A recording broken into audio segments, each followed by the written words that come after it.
Hello everybody and welcome to Off the Shelf Reviews podcast number 9. I'm your host for this one, Iain, and today I'm joined by Adrian. Hello. And Geoff. Get on, boys. Obviously you're probably thinking, where's Gary? Well, Gary at the moment, he's just started a new job. He's off planet.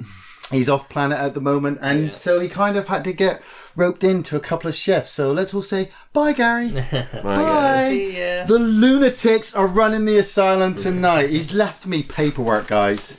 He's actually left me paperwork and a script to read from because he doesn't trust me. I don't think he generally trusts me. Does anybody trust you? Not a lot. Fair My son might do, but he doesn't really understand me like that. He'll learn.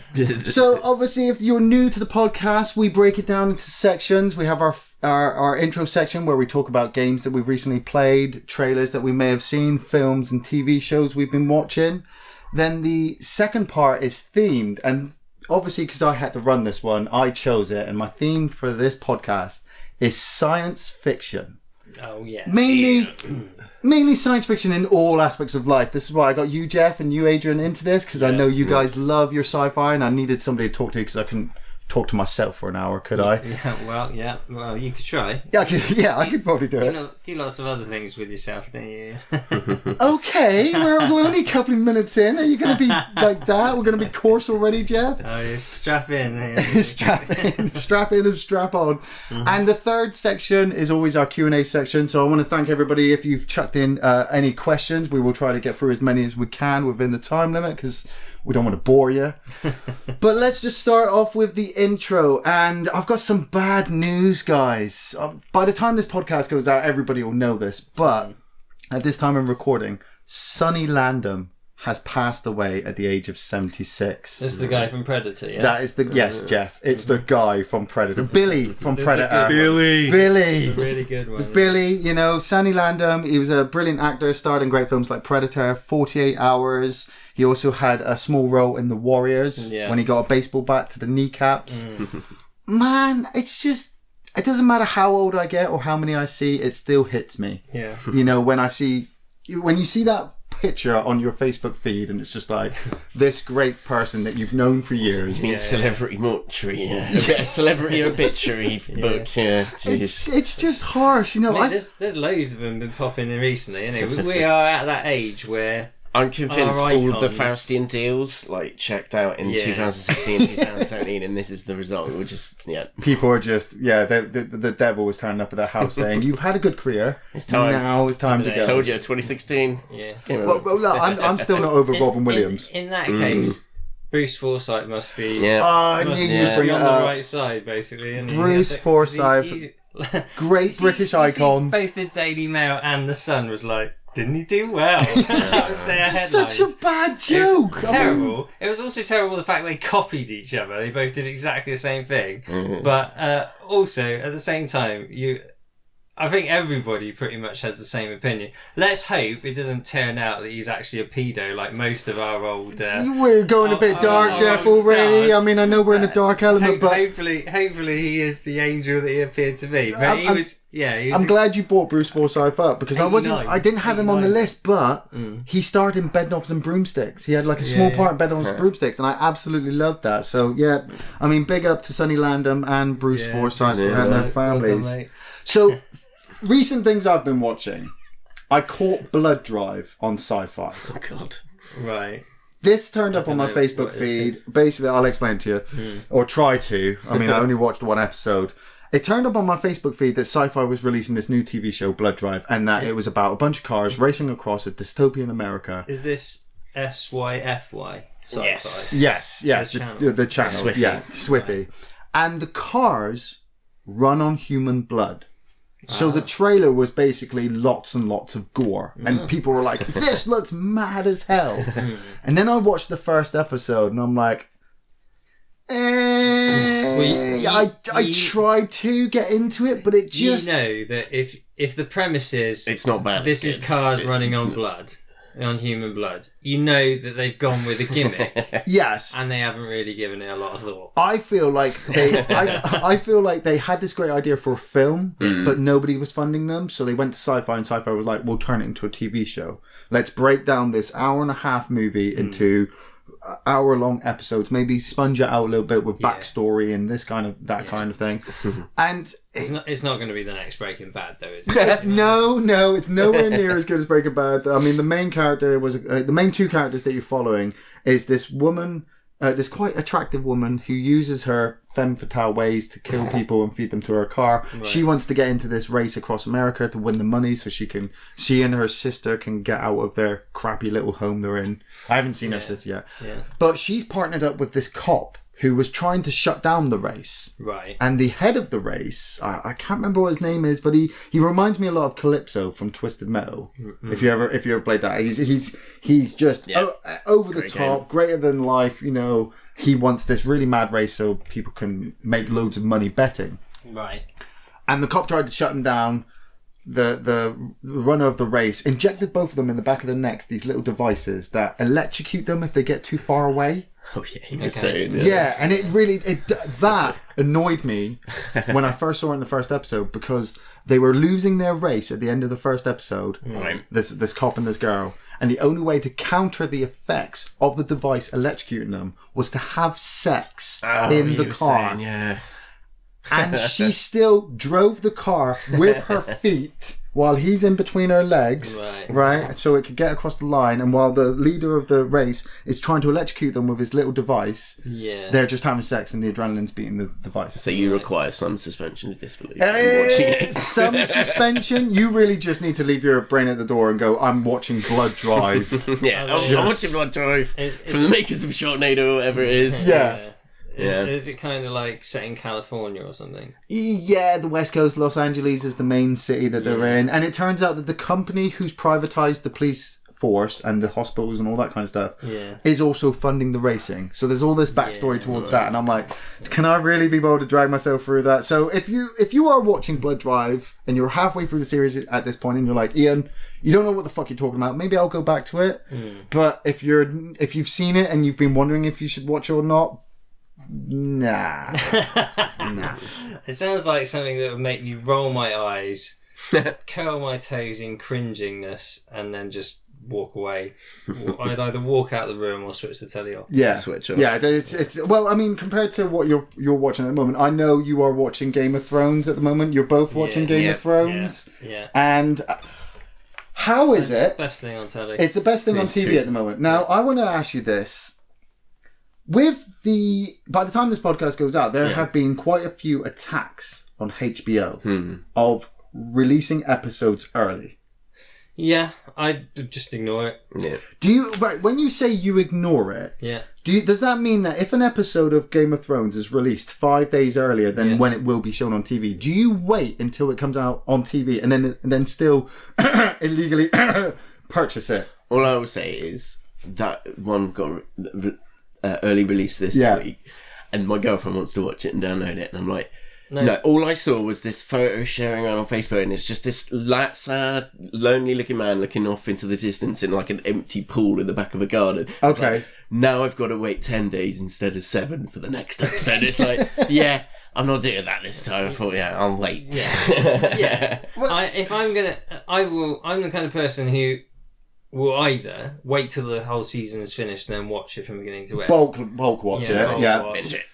Or if like Game of Thrones comes and there's just way too big a risk for spoilers, then I will maybe let the first 2 or 3 episodes go, then catch up, and then I will then watch like I did with this one. I waited for the 3rd one to come out, watched all 3, and then I've been on the Monday, either not even strictly on the Monday because I'm pretty busy at the minute, but like the last as episode, soon as you've got time, you'll download Monday morning. I watched it before I went to work because I was that into seeing what came next. It's great. But the leaked episode, I'm not going to risk it looking shitty. I want it to be top quality because it is. is absolutely worth it. Yeah, it's worth it. See, that's it. I still haven't watched any of it, and it still just gets spoiled for me. You know, people are you're like... fine with spoilers, though. I'm fine with spoilers. I am, pretty much. I'm a spoiler filter, you know.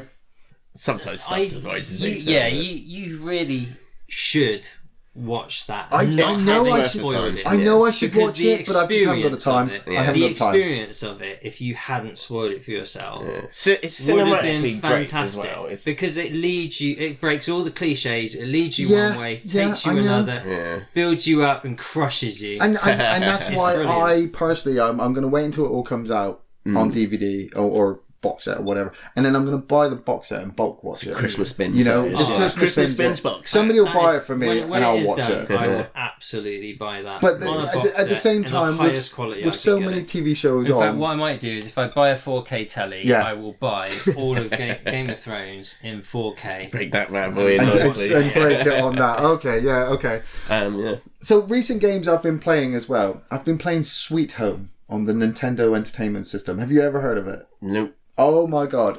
Obviously, Gary and I are looking into our theme for Halloween this year, which I'm not going to spoil for anybody. But you might get clues from what I'm going to talk about, actually. This game for the Nintendo was by the creator of Resident Evil. Right. This was the game he released before Resident Evil. And basically, it's based on a film as well called Sweet Home, which was released in Japan, about a group of paranormal investigators who go to this house to investigate all the paranormal stuff that's going on in there, and they get caught in there by this ghost, and people get sliced in half, and it's gory, you know, it's Japanese, it's over the top and crazy.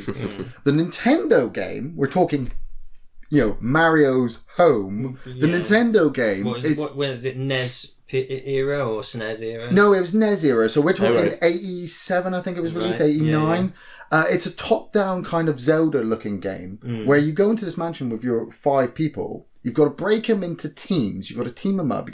It's kind of like Final Fantasy based with RPG menu, where you can sort out equipment and health and leveling up and things like that. But as you walk around the house, there is a high chance you could die from anything. Right? It's random battle. So you're walking around this mansion and all of a sudden the music changes and you're in a face-to-face battle with like a mound of worms or a zombie and stuff like that. And you've got to use the right equipment against the right creatures to defeat them to gain the experience to move on. Okay, that's cool. You can also get quick time events.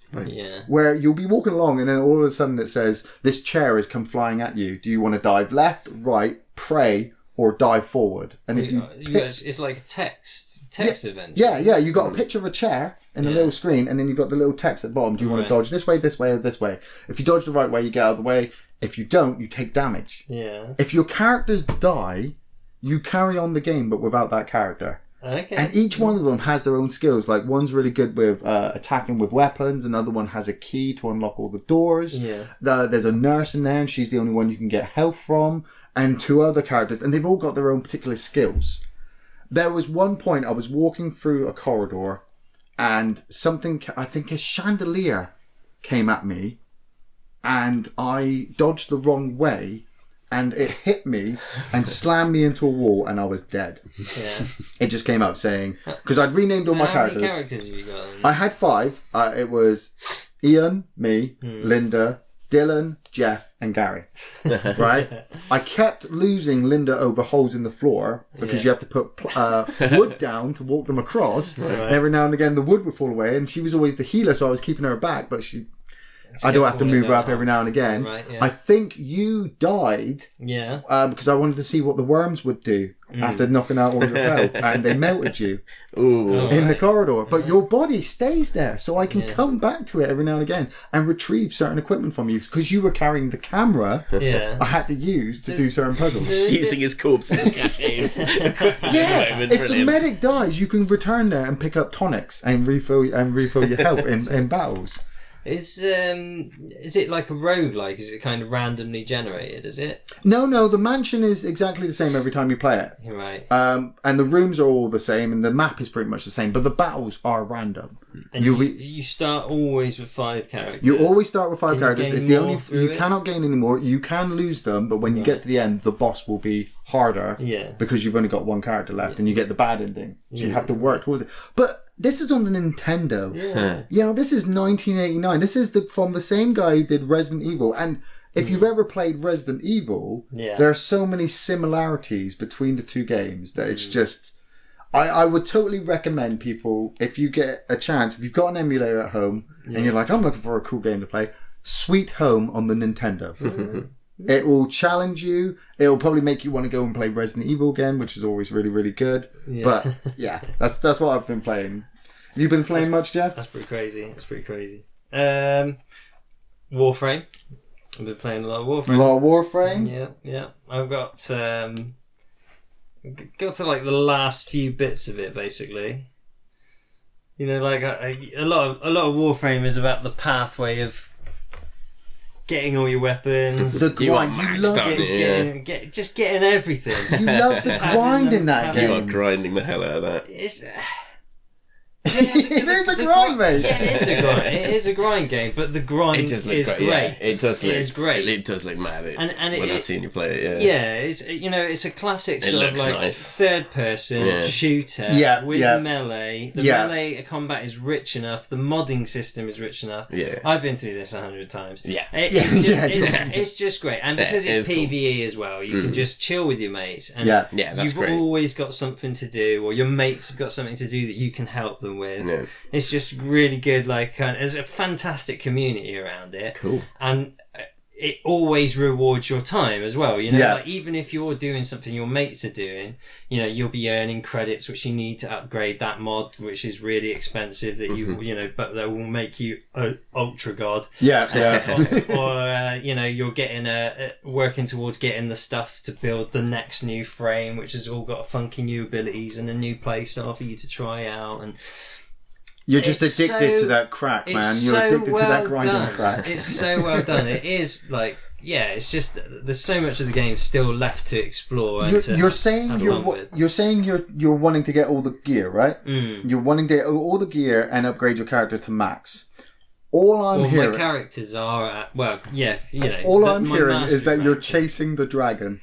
You are chasing that dragon, and it's just going to keep getting further and further because they're going to be like, "You've just got all that ultra gear, haven't you, Geoff?" You're like, "Yes, I have," and they'll be like, "We've just released this patch with this extra gear on it." You're like, superior extra ultra. This is the thing with Warframe; it's not actually about the destination, like you say. The opportunity for progression and continuation, and that it's so big, actually you begin to realise that all you're doing is just really enjoying yourself playing the actual game, which is the key. It is the journey, and there's enough variety in it. I've seen this in quite a few variety of like game modes, and like mission setups, and they keep thinking in new and interesting ways. And there's about to become another expansion for it called Plains of Eidolon, which is the open world Destiny rivaling expansion. Yes. But in that, there's going to be like a day and night cycle, and in the night cycle, there's going to be like these gigantic Titan-like boss things that are mega hard. So you know, if you're like where you feel that like you're in the end game, say you've got everything, you've got weapons so that you've got enough former on them, so they're mega powerful. Your frames are all mega powerful. You know, like if you're like at a position where you think, well, I don't really know what else to do in Warframe. They're now going to bring out these like mega bosses that are gigantic. They're going to take a massive team effort to kill. Cool. And you know, like that's still quite a long way off for me. Do you know what I mean? Like, I've still got loads of layers. I mean, I am competitive around sort of like level 80 to 100. I'm gonna die a lot. Do you know what I mean? I'm still not. You need your squad there to help you out. Yeah, occasionally I'll still come up with some people who've clearly been on Warframe even longer than I have. You're not super using it. And they're like, they are putting out massive DPS, and you think, oh well, how are they getting so much DPS? And then you go on YouTube and you try and check out some other builds. It's just rich. It's complex. I reckon I'll be playing it for another 1,000 hours yet to come. Until Star Citizen. Until Star Citizen takes over your life. Yeah, and that is the thing. Like, there's just no time for all these other games I want to play. But I have been playing some Killing Floor because Gary's been really enjoying it. He got Killing Floor 2 on the PS4. I played it. I played a little bit, but without I think friends on it. I don't think it won't be as fun. Another squad-based game we're talking. Yeah, squad-based co-op zombie shooter. Zombie shooter. It's a lot more repetitive. That is. There's a fair decent amount of levels. There's something like, maybe a dozen or so types of character type things. But you only go up to level 25, which unlocks 5 different perks, so it's relatively simple skill trees on each of them. And the enemies you'll fight are always the same, so it's just different maps with the same sort of collection of enemies. Just choose some zombies down here. Just blast the zombies. It's good, well done. There's some nice physics, nice feel to it. It's good gore, good ragdolling, that sort of type thing, so it feels quite satisfying, but it is lacking. It's one game mode. One game mode the whole time, all the way through. So it will get a bit repetitive, gets a bit simple. But I've been enjoying the time I have been playing with it. Yeah. And then Titanfall 2. Yeah, I've been playing that a lot. Have you been playing a lot? I've been playing a lot of the co-op now. They've released the Frontier Defense again. I hung on to. I mean, I love the single player when I got it, and it was a great game. I don't really have the Twitch skills for the multiplayer at the moment anymore, but I kept hold of it, hoping they would release Frontier Defense, which is the mode I played the most on the first one. Do you have to pay for it? Is it no, it's they release all their updates for free, which is awesome. They're not doing any season pass stuff. I think it's really good. But yeah, they dropped that again, so it's limited maps at the moment, but it's kind of repetitive, but it's fucking awesome. Well, I mean, we're talking running around, killing a bunch of enemies, you're just calling your Titan, killing more enemies, losing your Titan, dropping out, and just as soon as you get into that flow of getting a kill streak up and running continuously, you're like, oh, I've just got 5. Maybe I can get to 10. Maybe I can get to 15. Maybe I can 20. Oh, I'm dead. Oh, Titan in, right? Fucking blast everything. Just kill it all. Yeah, but I'm like I say, I'm playing more the Frontier Defense. So it's like, you PvE, and it's good fun. It's like I say, I'm sort of upgrading it from easy, normal, and then the master I haven't checked on yet. But yeah, just great fun, awesome guns. You can, painting up your mechs, getting them all updated. Getting your independent feel for your pilot as well. When people see you all the Titans have a nice different feel to it. I mean, I mostly use it for horde mode, but you've got like an incendiary thermite one that just melts fucking Titans, which is awesome. But at the moment I'm leveling up the Monarch, which is the heavy machine gun. I always loved the heavy machine gun Titan weapon, like the chain gun, that was always my favourite. So just working through and they all play a little bit differently and stuff, and good fun getting used to I always have the grappling hook, really getting down the grappling hook physics and just like chaining it, and just there's some ninjas online and stuff that I've seen like YouTube videos of and stuff. But once you get that, just like at the end of a battle you won, just auto ejecting out of the Titan, trying to get the highest swing point I can, flying off the map, just as it fades out to black, like victory. It's like great game. That's the thing with Titanfall, isn't it? It's got that high mobility thing, which for me, the movement system was great. Even the first one as well. That's another thing about Warframe that I really enjoy, is you've got the double jumping, you've got the wall running, you've got the sliding. Titanfall's got all of that as well, and so I've immediately giant robots. It's like yes, that's it. I've set all my buttons so when you're running as a pilot, it's not that far away from the mobility of Warframe. So I'm like, straight away I'm getting into that, you're sliding under stuff and you can shoot whilst you're sliding, jumping onto the walls, wall running, double jumping. This is like, boom, very similar. And then, like you say, Titanfall, and the animations for getting you into the Titan are Titanfall! So fucking sick. You can jump to your Titan from anywhere, and he will get you, or you will like do a slide, grab onto something and flip yourself into it. Mate, firing the grappling hook, it automatically grabs you and stuff. It's great. This is the thing, like Warframe and Titanfall are classic examples where what you're doing is repetitive, but oh my god, it's done in such good style, and there's enough depth to doing that one thing that you could just do it again and again forever and have a great time doing it. Mate, the selling point for Titanfall was just bringing in that Titan, but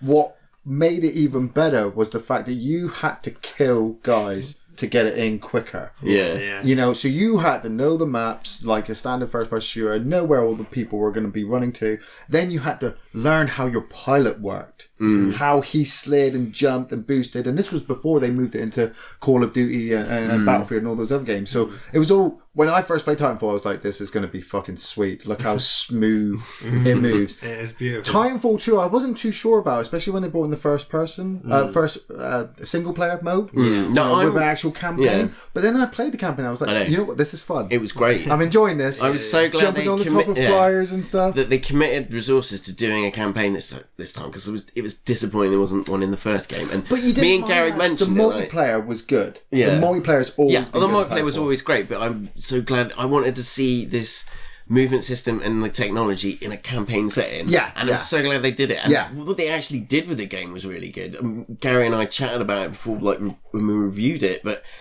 some of the stuff they did with the level design was just using that movement system, but to do something, also introducing something you haven't really seen before. It's like, that's great. Yes. Like, I mean, it's been out for a while now, so spoilers are pretty much on the table anyway, but the time jump level where you're just hopping between time zones as you're running around or killing stuff, and like the flyers level, the construction factory one where it's just, I was like, at the beginning of that level I was like, oh, it's just a run-of-the-mill factory infiltration, shoot the things, there's a platform, okay, and then the platform started becoming more complex and the level started going vertically, and then the platform started becoming houses and they were putting furniture in. It was like, what? And then it becomes a giant arena robots grunt deathmatch. It was absolutely brilliant. Everything you wanted from a computer game. It was just so many things that just fuck yeah moments. It's like, brilliant. It was still kind of short, which is a play for modern games these days, but it was fantastic. I loved it. Nice. Well, we could sit here talking about Titanfall all day, but I know Gary will kick me in the nuts if I don't talk about film news. And I mean, like I said, I've got my paperwork here. I've got rustling through my paperwork. Hell yeah! I got my Star Wars notebook. And remakes. There's a lot of remakes coming out at the moment. An American Werewolf in London, Max Landis is writing the remake of his father John Landis's horror comedy. It's being produced by David Alpert and Robert Kirkman of The Walking Dead. Right. Okay. That, for me, I mean, I didn't know about this. I'm quite interested. I mean, you've got the son of the original writer and director remaking his father's movie with two writers of one of the best TV adaptations of a zombie novella for a very long time. Well, I mean, I have a differing opinion of that series, but anyway, How long was Robert Kirkman writing The Walking Dead? He's not still writing it, is he? I think it's still going. I don't think it's still going. I think he's still providing an outline, I guess. But having come from a place where I read most of the near 100 comics before they started dropping it. It lost its way, I felt sometimes, but it's... I don't know. It got bad. Well, at what point would you say Walking Dead got bad? Opera bad. I will go with that because it's a TV show. I haven't seen the last season, but the season before that was shocking. The season before that was... I just can't stand the writing and the characters. Season 6. I wanted to love it. I just see the funny thing is it all fades into blank now of where I am. That's what I mean. It turned into a soap opera. If you don't have a beginning to end narrative with a specific direction where you go... Beginning and end is a new big bad, a new big bad, a new big bad. Like, but it's Rick, and you've got to follow that line. And imagine this: is the way that the TV show has gone. You both say, look, it's gone quite bad. But it hasn't... No. It's done its own thing, and it is what it is. And people do love it or hate it. It's like Marmite. But you say it's done its own thing. But I've read some of the comic books as well, and the TV series sticks as close to the comic book series as it can. It meanders in places. Like, it does. Some of the characters that I loved in the comic, like Andrea, was a badass. And they they handled her in the show. They handled was really her in the show differently. I loved the first season stuff, and it went where it went. But I wanted to love it, but I just couldn't with an American Werewolf in London, if they can still keep the dark aspect of the guy or girl, whoever they go with the lead character, being injured by the wolf and then turning into this monstrous wolf each full moon and tearing people to pieces. I mean, I love the original movie. It still haunts me to this day, certain scenes. If Kirkman can do some great stuff, because like I've read Walking Dead, but I also read Invincible. And Invincible was fucking awesome. It was savage in places, but it was like schmaltzy in other areas, and it was Yeah, great. So he can do some epic stuff. Yeah. Just maybe not drag it out too much, because if you get too much of one good don't thing, meander it around can be bad. Well, this is why pacey, I'm skeptical punchy. Kirkman's still writing it. Do you know what I mean? Because Kirkman wrote the comics, and the comics stayed good, didn't they? Is that right? Yeah. So Yeah. Oh yeah, I'm saying Kirkman's got some great writing under it. So if he can do it with this film, it would be fantastic. It's a short set piece. It's going to have a beginning to end narrative. It should be decent. Yeah, but we'll just have to wait and see, won't we? Especially if it's the son of the director as well. He'll want to keep it to a certain way. Well, yeah, I mean, that's it. Cool. He's going to also. Is he making? What other films has he done? What?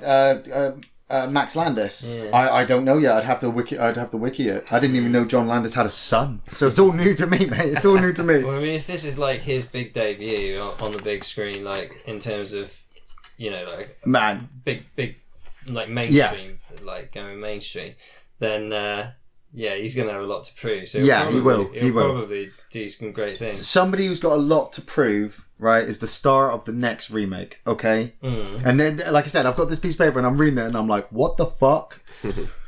Big Trouble in Little China, one of the greatest movies ever made, is possibly being remade. Oh, I thought I heard that. And Dwayne The Rock, live the smack of down on your candy ass, Rudy Poo candy pie. I love The Johnson Rock, but no, don't is do planning on starring as the main star as Kurt Russell, and Kurt Russell has given his blessing and wished the project good luck. Fair enough. Dwayne Johnson has also said that he would love John Carpenter to be involved in the project at some capacity too, but it's still at writing stages. But still, and I've got to admit, I've got to kind of see Jumanji to see how that's going to work. Have you seen the trailer for I think I saw the trailer for Jumanji. Yeah, it looks alright. Looks like it might be fun. It looks fun. The new Jumanji looks fun, but then I'm like, I know The Rock can act. That's the scary thing. I've seen him in some serious stuff. The Rock can act shit. And I'm just like, look, whenever somebody, it's not his fault or any actor's fault what they actually star in. They do what they can with the material they've got. So if somebody didn't do it with Baywatch, but yeah. Have you seen Baywatch? Oh my god! I haven't seen it yet. Oh god! You wish you hadn't seen it. I paid cinema tickets for that me and the missus. Oh. It was so. It was a poor film, but I hated even more the fact that I paid the money to see it. Oh god! I wanted to love it. I thought they were going to do like a 21 Jump Street with it, but they didn't. Some other remakes on the line as well. The Birds. Alfred Hitchcock's The Birds. All right.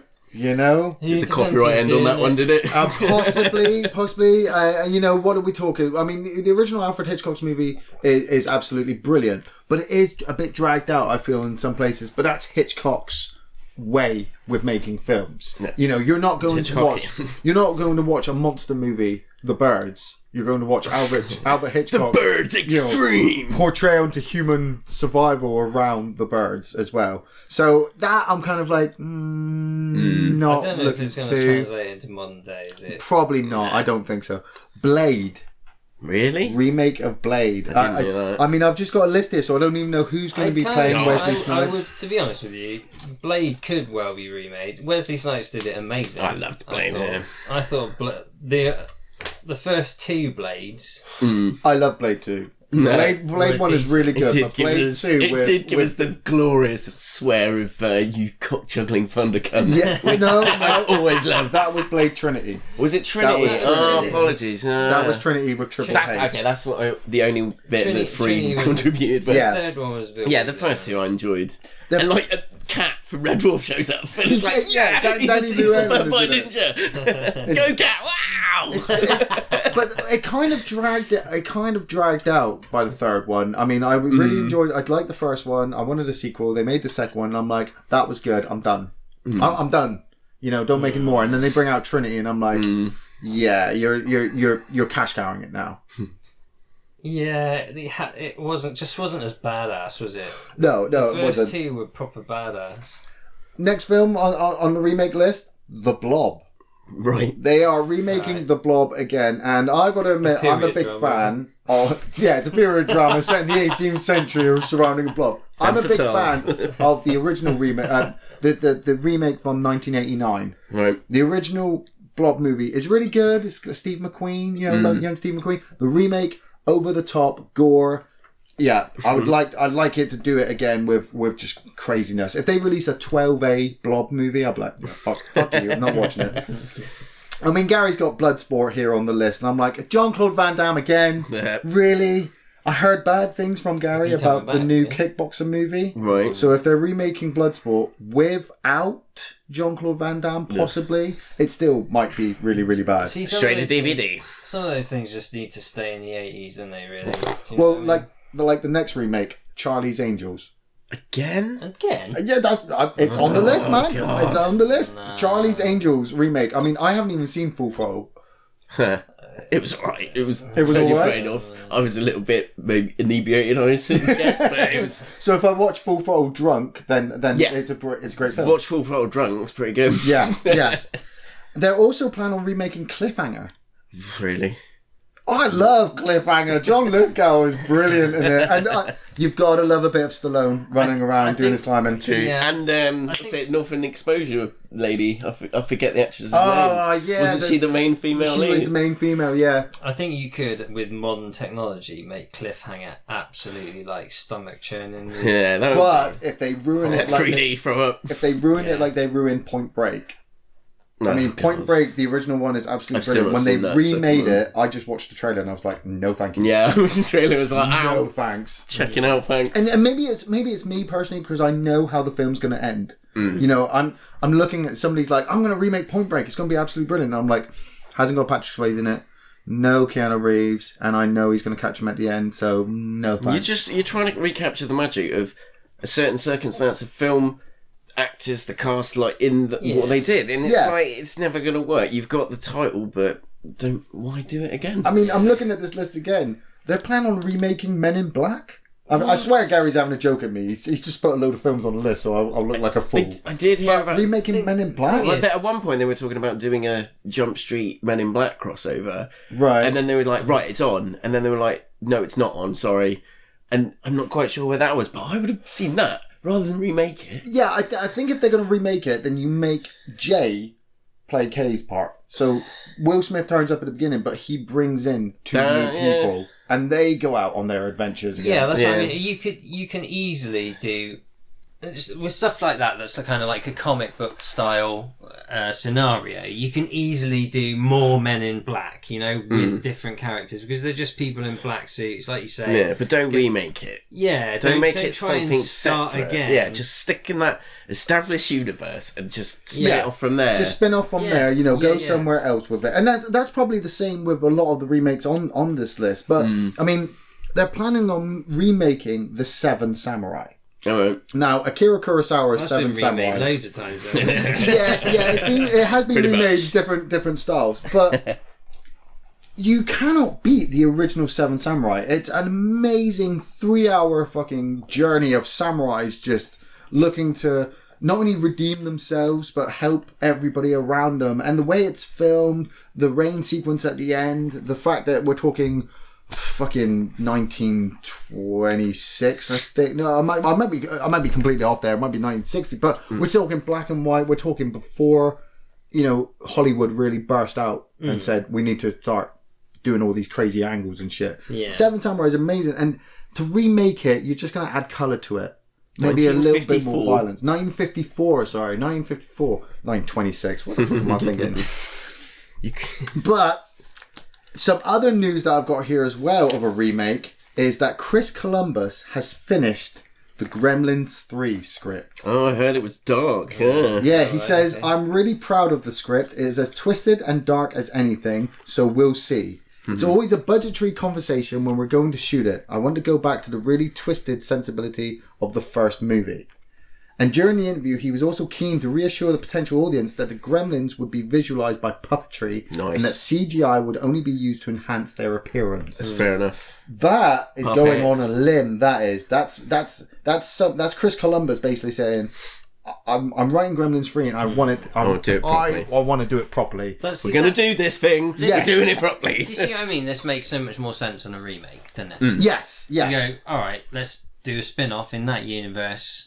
and we'll just make it good. Yeah, but at the same time, doing our own animatronics, doing our own. It's very sticking easy with practicals and puppets. That's cool, man. Yeah, but it's very easy to fall into that hole where he's written this. He says he's written the script and it's really, really good. Yeah. But what if you realise as soon as the film starts, it's about some guy in a small town somewhere who comes across this really strange creature, gets it wet, and these really evil looking gremlins start going around killing people. You've basically got the first movie, but it's darker.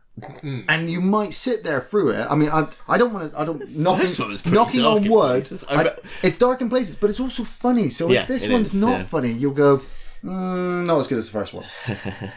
But then it's not trying to be. And personally, I feel bad when I do that.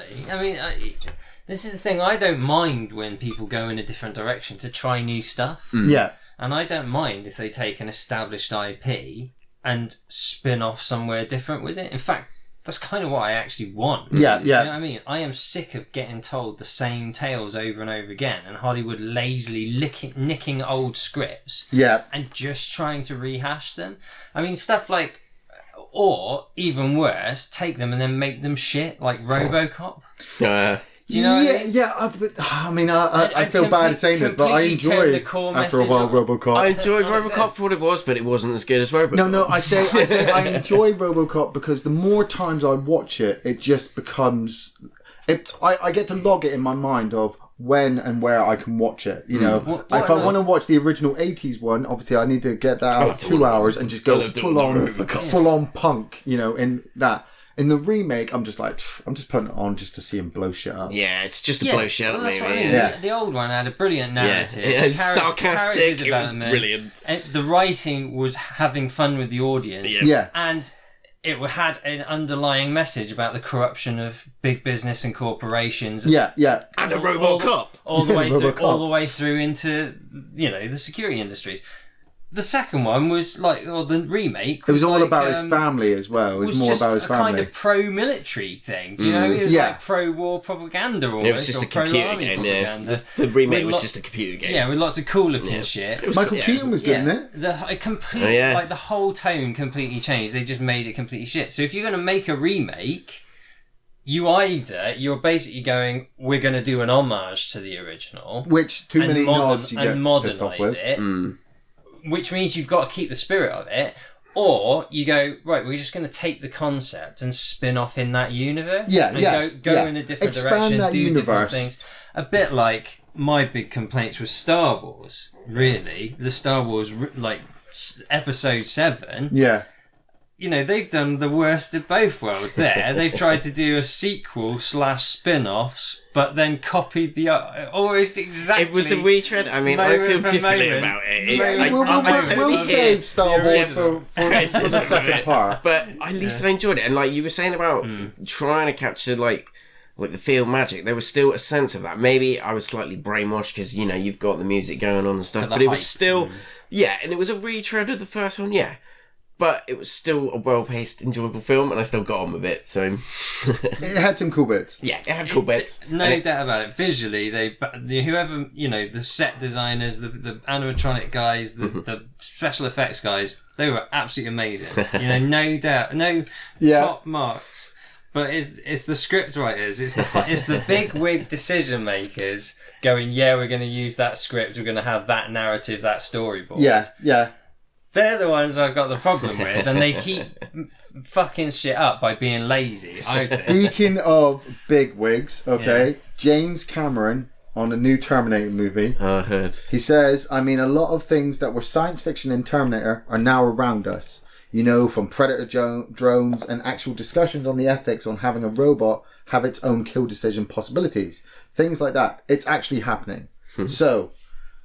okay, maybe there is room for a film that examines these themes, but he's making another Terminator movie, and I'm like, you keep dropping the ball somewhere along the lines. And I think it started at the end of Terminator 2, where James Cameron went, I'm not making any more of these films. So he passed the baton to somebody else. Like we said, they went in their own way in that universe with Terminator 3, Rise of the Machines, Terminator Salvation, Terminator Genesis, and at every point somebody somewhere has gone, that's a failure, that's a failure, that's a failure. And James Cameron's gone, I'll take it back. I'll rewrite it. And I'm like, no. Is it starting again? What's the? Do we know any details? I don't know many details. I know that Arnold Schwarzenegger will play the human basis for T-800 in Terminator 6. Just that is going to be wrong. It's not going to work. I can tell you that now. Leave it alone. Yeah, exactly. And we're talking lots of remakes at the moment. That's a whole load of remakes and respawns of franchises again, where somebody sat there going, this will make people excited and this will make them come to the cinema, and then we just look at it on paper and go, that's not going to work. No, a load of people hated Terminator Salvation. Yeah. But I liked Terminator Salvation. Enjoyed it. I thought it was at least doing something different. Yeah. You were seeing John Connor at a different period of time. Yes. You were seeing a really good sort of like expansion on the battle that he had to fight. Yes. And especially at the early stages when the machines are relatively ropey, so they had got all sorts of different designs of new Terminators and stuff. Yeah. Which was fucking cool. They added to the lore of it. Well, they had retro looking Terminators before the good Terminators were turning up. And they look cool. I funnily enough, the shit rubber masked ones. I'm a big fan of the Terminator franchise, and at the end of Terminator 2 I was like, that's amazing, I love these two movies. Terminator 3 was coming out and I'm like, I'm excited about it. People went and watched it, they came back, oh, it's fucking shit, it's not as good as number 2, and I'll admit it's not as good as number 2, but I still like it. I still Why? enjoyed it because Arnie's in it. There's some really cool, and the world got nuked at the end. You don't see that all the time. I mean, you kind of knew the end was coming, but the world got nuked. Yes, like, whoa, there's epic. And they had some really cool computer games come out at the same time as that for the Xbox. Salvation came out. I wasn't too sure about it, but I'm a bit of a Christian Bale fan as well. The dark elements in that film tied it in for me, and I was like, I'm good. People were saying to me again, Terminator Salvation, shit, I can't stand it. Genesis comes out. First thing that hit me was like, they're rewriting the storyline. I'm not a big fan of the time traveling in Genesis, but I like Arnie back again. I like his T-800 character. Sure. The guy playing Kyle Reese, I like the actor, so I don't blame him for what he had to do in that film. Same as I don't blame Christian Bale or fucking, what's his name from Terminator 3? Nick Stahl. They're just playing a character. Emilia Clarke, she looked like Sarah Connor for me in certain situations. Right. And so she did. Yes, she did. There was I didn't see myself Sarah Clarke looked like Sarah, Linda Hamilton playing Sarah Connor. Yep. Yeah, Linda Hamilton, when she first hit that screen, she had tonked right up, didn't she? She was hard. Yes. You know what I mean? She had worked out and got the body for it. In Terminator 2, Emilia Clarke just looked cakey. Because it was a different Sarah Connor. You've got to remember, the Sarah Connor she's playing is a Sarah Connor that has grown up since childbirth as this badass Terminator killing soldier. Sarah Connor had to go through Terminator 1, work out in Terminator 2, and then still we don't see her story after that. We just get told snippets and it's all about John. So I like the fact that Genesis... She just wasn't believable as Sarah Connor. She kind of phoned it in a bit. But like we said, with Genesis, they tried to expand the universe and take it in a different way, which a lot of remakes and rehashes do. But then personally, when you get to it, you're like, I don't like it. Like, personally, I like Terminator Genesis. You're not a big fan of it. I'm alright, I enjoyed it. Yeah. It was stuff blew up. And it was fairly well paced and stuff, and I enjoyed it. But it wasn't. You like Charlie's Angels Full Throttle? If like someone else had done it, I guess. I reckon if they maybe had Charlize Theron, I cast her as Sarah Connor. It's the difference between. She's like 6 foot tall, sassy, and actually badass. Charlize Theron is pretty badass, yeah. Charlize Theron is... You know why they just got Clark in? Going to be able to be much more pull off badass. Game of Thrones. Yes, Game of Thrones had come out and had hit big, and so they went with Clark because she was big in the show. That's the sort of decision making. It's the same reason why they got Cersei. Big name to sell it, not who's right for this part. Do you know what I mean? And that's clearly a money making decision. Yeah, it's a money making decision. It always is. Not an actual storytelling decision. So, James Cameron's also been talking about Alien Covenant. Ugh. He says, I thought Alien Covenant was a great ride. It was beautiful. I love Ridley's films. I love his filmmaking. I love the beauty of the photography. I love the visceral sense that you're present. It's not a film that I would have made. Really, James? Really? Is there a few problems you've got towards the story and the way that Ridley was taking it? He was definitely taking something at that time. I hope I'm not spoiling this for anybody, but I don't like films where you invest in a character and they get destroyed at the end. So he's not a fan of Alien 3, obviously. So I would not have made that film. I can't comment on where he's going with it, but I think he's obviously trying to create a greater universe around it and more backstory with the engineers and so on. I'll show up to the next one, absolutely. So, like our argument's been going since I've been talking about remakes, you know, Ridley Scott has gone out with these films. James Cameron's turned around and gone, I'll watch them, but I'm not big fans of them. But I'm not stopping you from watching them, but you wait until I finish Terminator 6. Maybe I'll come back with Alien 7. It's another example of a franchise that would do so well if they just left what had been as being had been, but they can't, and took the format and took the core IP and then went and told a new story with new characters. I think it's a shame that they took the money and gave it to Ridley Scott to make Covenant when I could have seen a Neil Blomkamp Neil Blomkamp with Alien 5 going to be. Really, I mean, okay, rehashing like the old characters come back, but I always kind of wanted to see what happened. Just killing them off ran immediately on Radio 3 always bummed me out. And it would have been awesome to see that. I mean, some people, Neil Blomkamp has his detractors as well. But he knows how to do great action. He knows how to do good for it would have been fantastic. And that's the thing with Neil Blomkamp's movie, is that I believe he would have put the focus, like Geoff said, he would have kept the focus firmly on the alien creature, which is what you're going to see an alien film for. Exactly. And it's about the xenomorph, and it's about people, fighting different kinds of people. Coming across this entity, and you didn't need really the backstory to the alien, how they were created. No, part of it is the mystery of the alien. Exactly, is what makes it so. When you come to a new character, you don't know what the fuck it is. They don't know what the fuck it is. You know a bit more about it because you've seen the previous films. You've seen other characters, how shit's gone down for them. You know these bastards mean business. It's gone bad, so it's probably going to go bad for these guys. But part of it will be also like when there's new characters come across a new area where they're like, oh shit, this thing is real. You can go through the emotions with them of trying to lose all their mates. I'm just going to have to stop you there, Geoff, because the only thing I've got a problem with you saying this, I love hearing you talk about how you feel towards these films. Watch Covenant.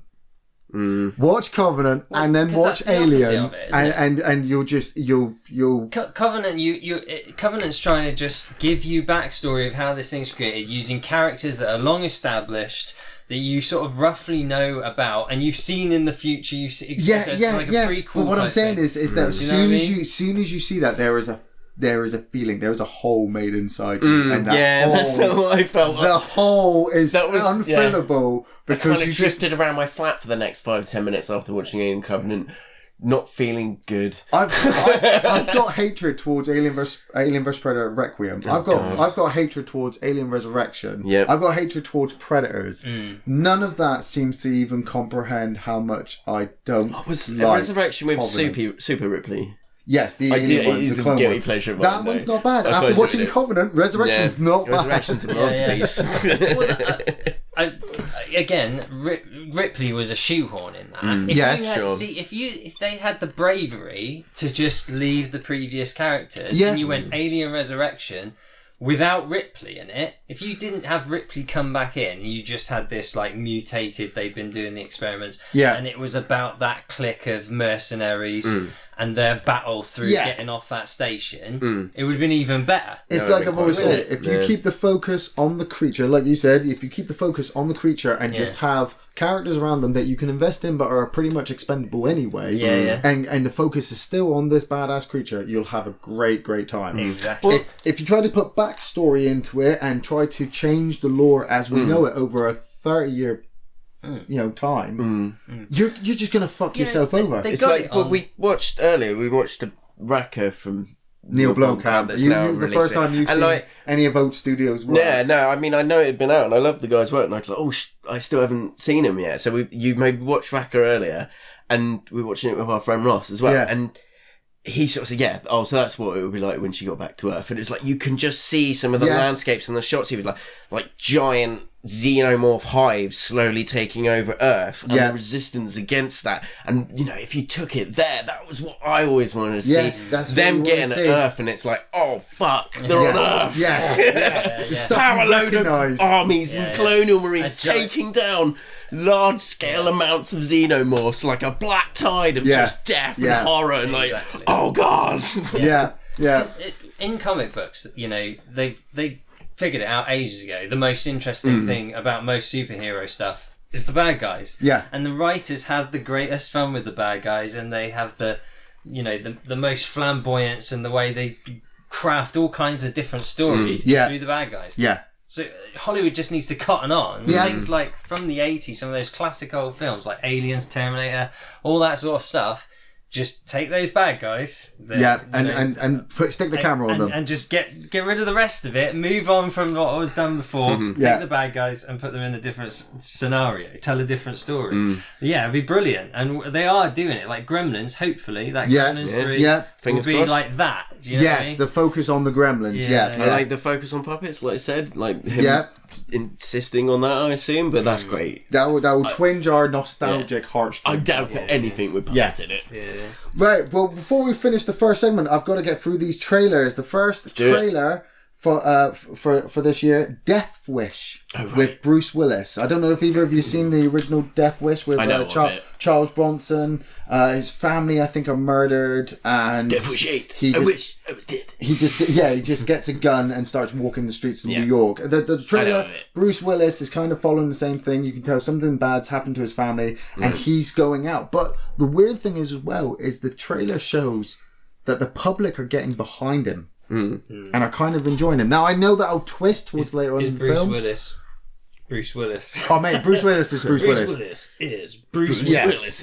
John McClane is now The Revenge. It's probably going to be like Die Hard in the street of New York, where he's just running around corners and shoot people. Mother from Darren Aronofsky with Jennifer Lawrence. Have either of you seen this trailer? No. Have either of you seen any Darren Aronofsky movies like Pi and Requiem for a Dream? Oh God, The Fountain. So we know he's a controversial director. The trailer has Jennifer Lawrence moving into this house with the guy from No Country for Old Men who uses the shotgun. Right. That guy. And he's a writer who's trying to just settle into this new home out in the middle of nowhere and get comfortable. Ed Harris turns up one day and her husband, Jennifer Lawrence's husband, just invites him in and he starts saying... Let's just watch the trailer then. Well, we could. But then Michelle Pfeiffer turns up and I feel from the trailer there's this maybe a Rosemary's Baby kind of feel about it. Like either she's completely fucking insane and this is all just in her head or they are up to no good. Because Michelle Pfeiffer, she's looking quite evil. So I'm just going to say that. You got to check out that trailer. Evil Pfeiffer. And the new trailer for Leatherface. Right. Like we said, you take a character from the 80s and you just stick the camera on them. This is what they're doing again with the Texas Chainsaw Massacre remake, I suppose. From the trailer, you have... It's got a very Rob Zombie Halloween look to it, where this kid is a nice little kid and lives at home with his family, but for some reason his mum buys him a chainsaw for his birthday. Sweet. And there's a guy tied to a chair and you hear a chainsaw rev and some screams. It also looks to have Stephen Dorff in it as the sheriff who's trying to hunt down this killer who's going around killing teens and shit like that. It looks over the top and violent. That was an enjoyable part of Blade as well. Wasn't Stephen Dorff the bad guy? Stephen Dorff was he was a great Frost bad in guy Blade. in Blade. He's great. And Leatherface looks good, but it's a story that I feel a story that's been told too many times. And it's milking just there for those new... It's not milking it. It's getting it ready for those new teens. You know, you've got those new 15, 16, 17-year-olds. Movie. And it's like, look, this is what you can watch at Halloween. Oh my God, that's scary. Maybe. Do you want to watch the 70s original one, though? But then they are telling the story of the bad guy in a different period of time. Yes, that's what we just said. So it could be good. Yes, it could be. Could add to the lore of Leatherface. Roll the dice. Done really well. Yeah, so could the depends. third Ridley Scott Alien movie. That could be good, but let's not get into that. So, all fingers crossed. Yeah. Coming to the end of part 1, please stay with us as we get into part 2, which will be on sci-fi. Oh yeah, which we have been talking about a lot of sci-fi. Yeah. Won't be on the channel sci-fi, but it'll be about sci-fi.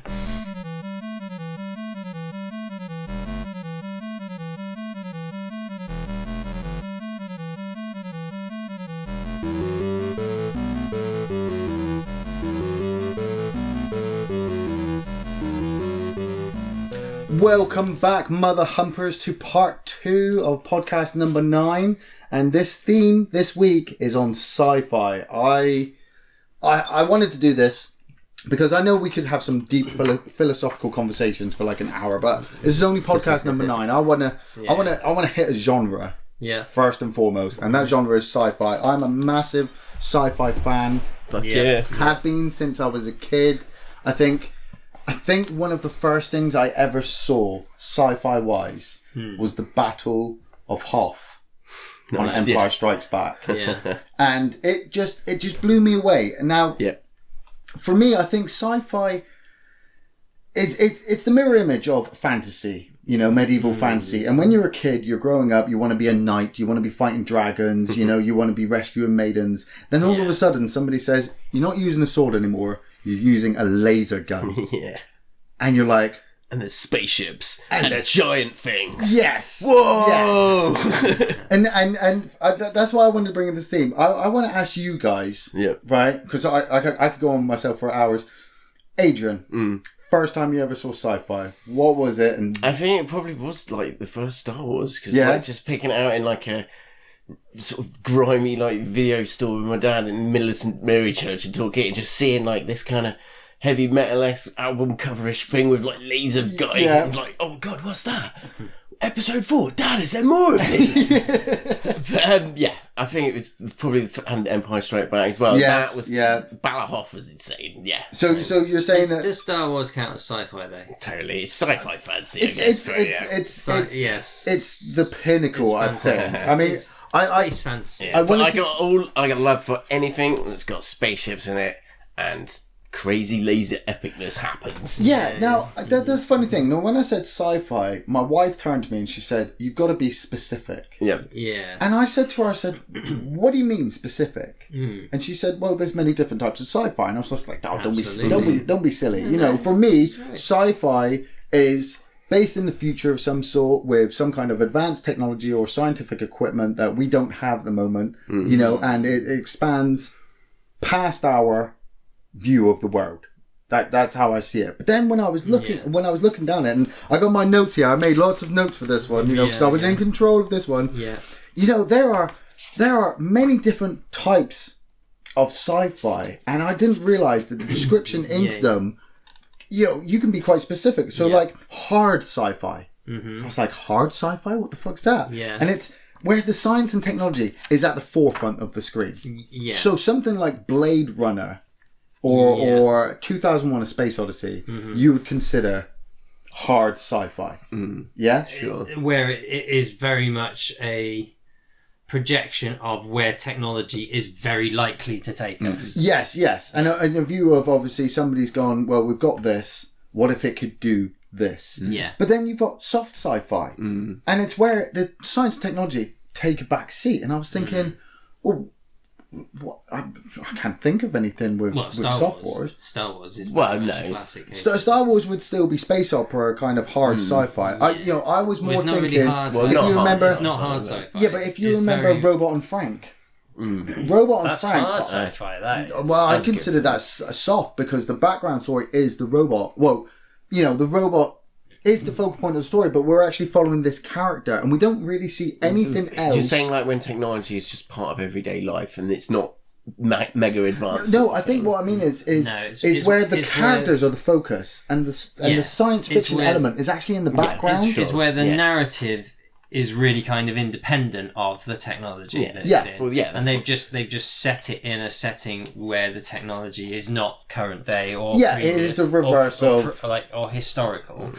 And whereas sci-fi, hard sci-fi, is actually a projection of the way society would be altered by technology, which is hypothetically, or even maybe, you know, a little bit of a stretch of the imagination, but, you know, but possibly become a reality.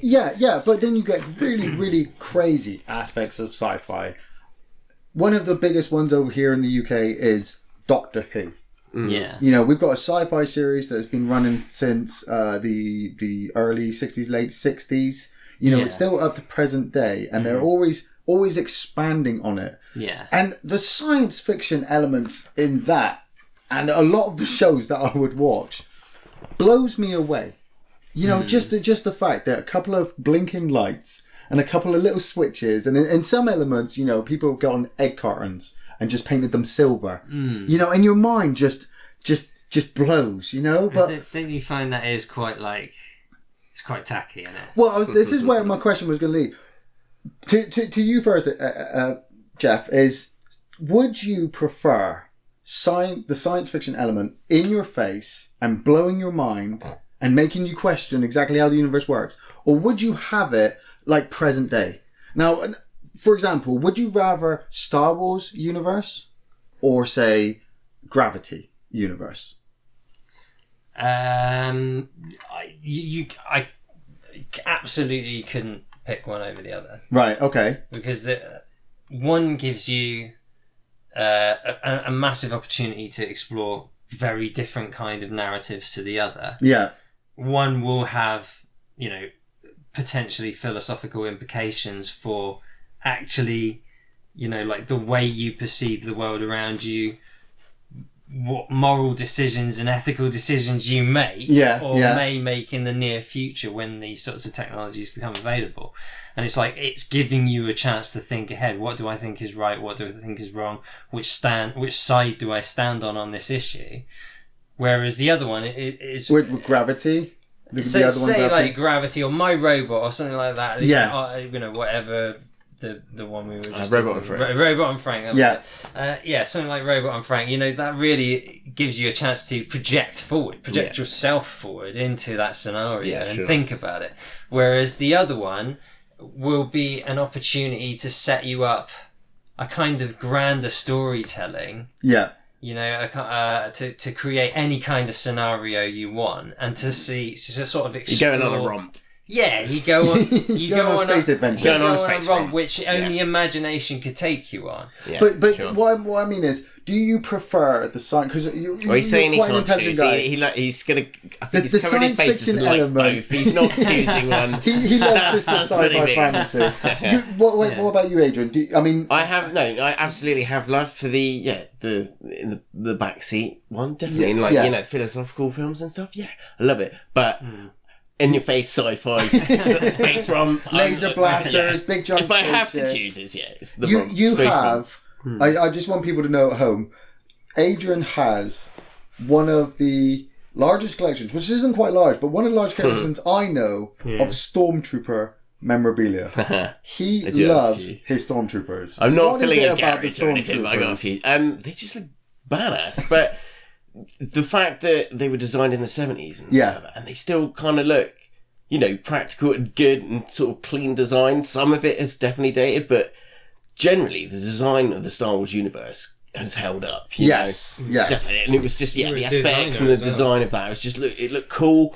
And it was like, Stormtroopers are coming. I mean, don't you think it's funny that Stormtroopers are still better characters? You're a good designer. Well, you can look at that and go, that still looks the shit, doesn't it? Yeah. It looks the tits. I mean, Stormtroopers you look at sometimes you can go, oh, Jesus, here they come. But then compare them to, say, a Jar Jar Binks. When you were a kid, though, it was like, shit, tons of Stormtroopers are coming. And like you'd want to get loads of Stormtroopers and like, yeah, fucking get them. But yeah. They still look badass, don't they? They still look intimidating, do you know what I mean? I mean, it's a little bit kind of like, I bet there's some inspiration in those big German helmets. Sure. the kind of the way they sort the of big flare black out. ones at the flared back, and then they must probably just sort of extended that, put some tubing around because it's like full face helmet. I was very lucky to get. badass. Like my uncle gave me. I was about 12 or 13. He gave me like the art print portfolios of when the films like came out and stuff, and they're amazing. It's just loads of like some of them are widescreen. Like concept art paintings from Macquarie and stuff, and they're absolutely brilliant. And it's like, you can see where things evolved as well. And it's, Now, as Star Wars fans, as all three of us are, the next obviously logical step in this conversation would be Star Trek. Yes. How do you think that has survived so long? For me, Star Trek just has something. As soon as you stick the title Star Trek on something, I hope it's like shit. Yeah, I hope they capture it with Discovery. I hope they do well with it, but it did kind of lose that magic a bit. But that's why I did love it though. Like TNG, DS9, Next Voyager Generation stuff. was amazing. I was never a big original series fan because it's dated too much for me, and I was like I was like a computer game kid. Have you not watched the remastered versions of the original series? The remastered versions I watch a lot on the Horror Channel, and it keeps me going because it's just fun. I know Kirk is basically going to win the day. He's going to punch some aliens and shoot some space broads. But in my mind, I'm like, this is like 60s, looking high def, looking really, really sweet. You've got the whole element as well between Spock's character and Uhura. Star Wars I've always loved, but Star Trek for me... It looked into issues as well, and it was great. It was definitely groundbreaking and stuff. And Star Trek always kind of had that more cerebral aspect to it, and I still loved it as well. I'll tell you why Star Trek's done so well. It's because it was hard sci-fi enough, and it was incredibly well thought out enough, and utopian enough that some of the greatest minds in the world let their imagination go absolutely mental on all the possibilities of Star Trek. And it has some of the most dedicated fans ever who have created and expanded on the lore of it and added to the science of it. And do you know what I mean? These are top guys in universities, physicists, that sort of thing. They've all would have had big conversations, met together, talked around it, and added to the lore of Star Trek, which has made it so rich and so deep that it's just a kind of leader in the overall crafting of the. I mean, there's so many different ships, and people spend so much time the design, the creature design, every corner of the ships. Just mad for it. I mean, it's the sort of dedication that I'm seeing begin to appear in Star Citizen. The kind of dedication of the crafting of the ships and the crafting of the lore. Again, huge. Big minds, very, very intelligent people with very diverse skills, all getting involved and adding to the lore of the universe. Like a huge kind of... So Star Trek, you could maybe say, was kind of the crowdsourced sci-fi. And, it is... That's why it will last forever, really, because the universe is it's the sum of many, many great minds. I mean, like I said, I'm a massive fan of both Star Wars and Star Trek, but... TV show wise, we're going back now. We're going back to, like I said, the original series of Star Trek came out in the early 60s. We'd had sci-fi movies leading up to that point, but they hadn't really caught on. B movies had come out and people were like, just giant monsters being turned by radiation. It's just a laugh, a joke every minute. Adventures. Flash Gordon was... I mean, we're talking a time where Flash Gordon was like the main star. And I like his musical film from the 80s, but still, Flash Gordon, come on.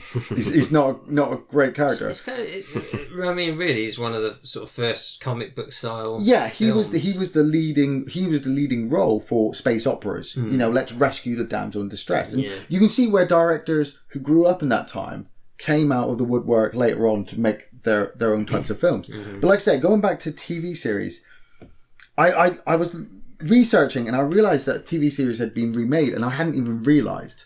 Did either of you catch Voyage to the Bottom of the Sea when it was first on?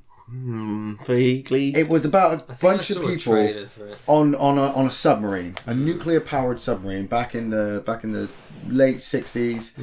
And they would go around underneath the ocean doing all these crazy missions fighting all these different types of monsters. It was good, but there was just it was no Star Trek, shall we say, where we've got this or crew. Sequest DSV. That's what I was going to bring it to. Now, Sequest DSV came out in the 90s, and Sequest DSV. Oh my god, love that show. Saturdays, ITV, Talking to 4 Dolphins. o'clock, Talking to Dolphins. There will be a time when we can do that. Roy Scheider, I believe it. Roy Scheider from Jaws. Yeah. He was the captain. I always found that when I try to recollect the theme tune to Sequest DSV, it can very easily turn into the Star Wars theme tune. So I would often sort of like sing a dual medley of it, trying to remember the Sequest DSV theme tune. I can't even remember the theme, but I remember you had Stephanie Beecham as kind of like a medical officer, and I was just like I could hit that. Back in the day, it was like, can I get to play with a dolphin and hit that? Yeah, I can hit that. But something weird happened for me. For Sequest DSV, I watched the whole first season, absolutely loved it. It didn't get rebought for a second season on the channel I was watching, but it carried on in America. And at the end of that season, they ended up getting captured by aliens. Right, yeah. And then came back in the third season, like 40 years later. Wow. And had this whole new storyline, this whole new crew. They tried to rework Sequest going back under the water now, but it had lost its original thought. Yeah. And it's the same thing with the next TV show, The Time Tunnel from the 60s. Right. I caught that as well. I saw a couple when I was where a kid, these two guys got trapped in a time machine device, ended up going back. Kind of crazy sets being reused of them ending up having to take on Germans and different kind of style adventures to try and get back at the end of each episode. Would bring me on to Quantum Leap. Yeah, man. Yeah. I used to watch that with my mum. I mean, my mum is a big influence on why I like sci-fi. Yeah. She likes sci-fi and it's like, oh shit, sci-fi is cool. But yeah, we used to watch Quantum Leap a while. But it did get frustrating after a while. It's like, oh, we know what's going on. Ziggy doesn't know. Yeah. Here we go. Okay. He's blind now. Okay. They tried to mix it up, and obviously I don't want to spoil it for people who want to see it. It's a great series to go back. I did enjoy it. I think the reason it was clever is because it was a kind of just a vehicle for being able to try and see the world through lots of different kinds of people's eyes. Yeah, yes. Cool. Yes. And they're like, what if this white, pretty much middle class or even upper middle class white dude ends up having to go see the world through all these different things. It's like walk a mile in my shoes type thing. Kind of thing, yeah. He's got to change it, and he's also got to keep the same storyline. Yeah. I felt it started to get a bit crazy when it started to expand. Like I remember an episode where he was in the body of a young black woman, and she was pregnant. Right. And it was, you were watching Scott Bakula, walking around as a pregnant woman. Yeah. And Al's turning up with Ziggy, and he's trying to sort out this thing, and I'm like, how would that work? I'm kind of hoping he gets away at the end, but part of me already knows he has. And I'm just waiting for the end of the episode. So let's see how it goes. Oh, yeah, moral story, but he's made a few changes and he's jumped back in and he's gone to the next one. I missed a few seasons, but still managed to catch the last episode. Right, yeah. It kind of bummed me out. Yeah, because bummed they me were out, just man. like, Totally bummed me out. we're just ending it. It's the end. And you're like, hang on a minute. Star Trek did big explosions, huge battles. Quantum Leap was just like, it's over. And I felt this. It was kind of the reason why I never went to watch Sliders. Did you ever catch Sliders? I think I watched the first season of Sliders on yes, Sky with Jerry O'Connell. Jerry O'Connell and Turu. Yeah. But yeah, oh god. Did you ever catch Sliders, Geoff? I watched like 2 episodes of it. I can't really even remember what happened. There was some cool dimensions. Yeah, he made a device that could latch on to parallel dimensions of the world, and he would just jump through it, and they got lost. They got lost, and they have to try. I remember it being a bit weak. Yeah. It was weak in places. It had some interesting episodes now and then, but so it didn't catch me. I mean, like, did you ever watch The Fringe? Yes, I watched. Yes, I didn't watch it all, but I got into it. Yeah, because that's kind of like sliding through. That was the guy from Dawson's Creek, wasn't it? I can't remember. Yeah, the main guys from Dawson's Creek, basically. But can't remember his name. Did he go? J.J. Abrams. I never watched it, but did he go through to other dimensions or things happen on Earth? Or it's all about like realizing there's another dimension and sort of being able to slip through it and.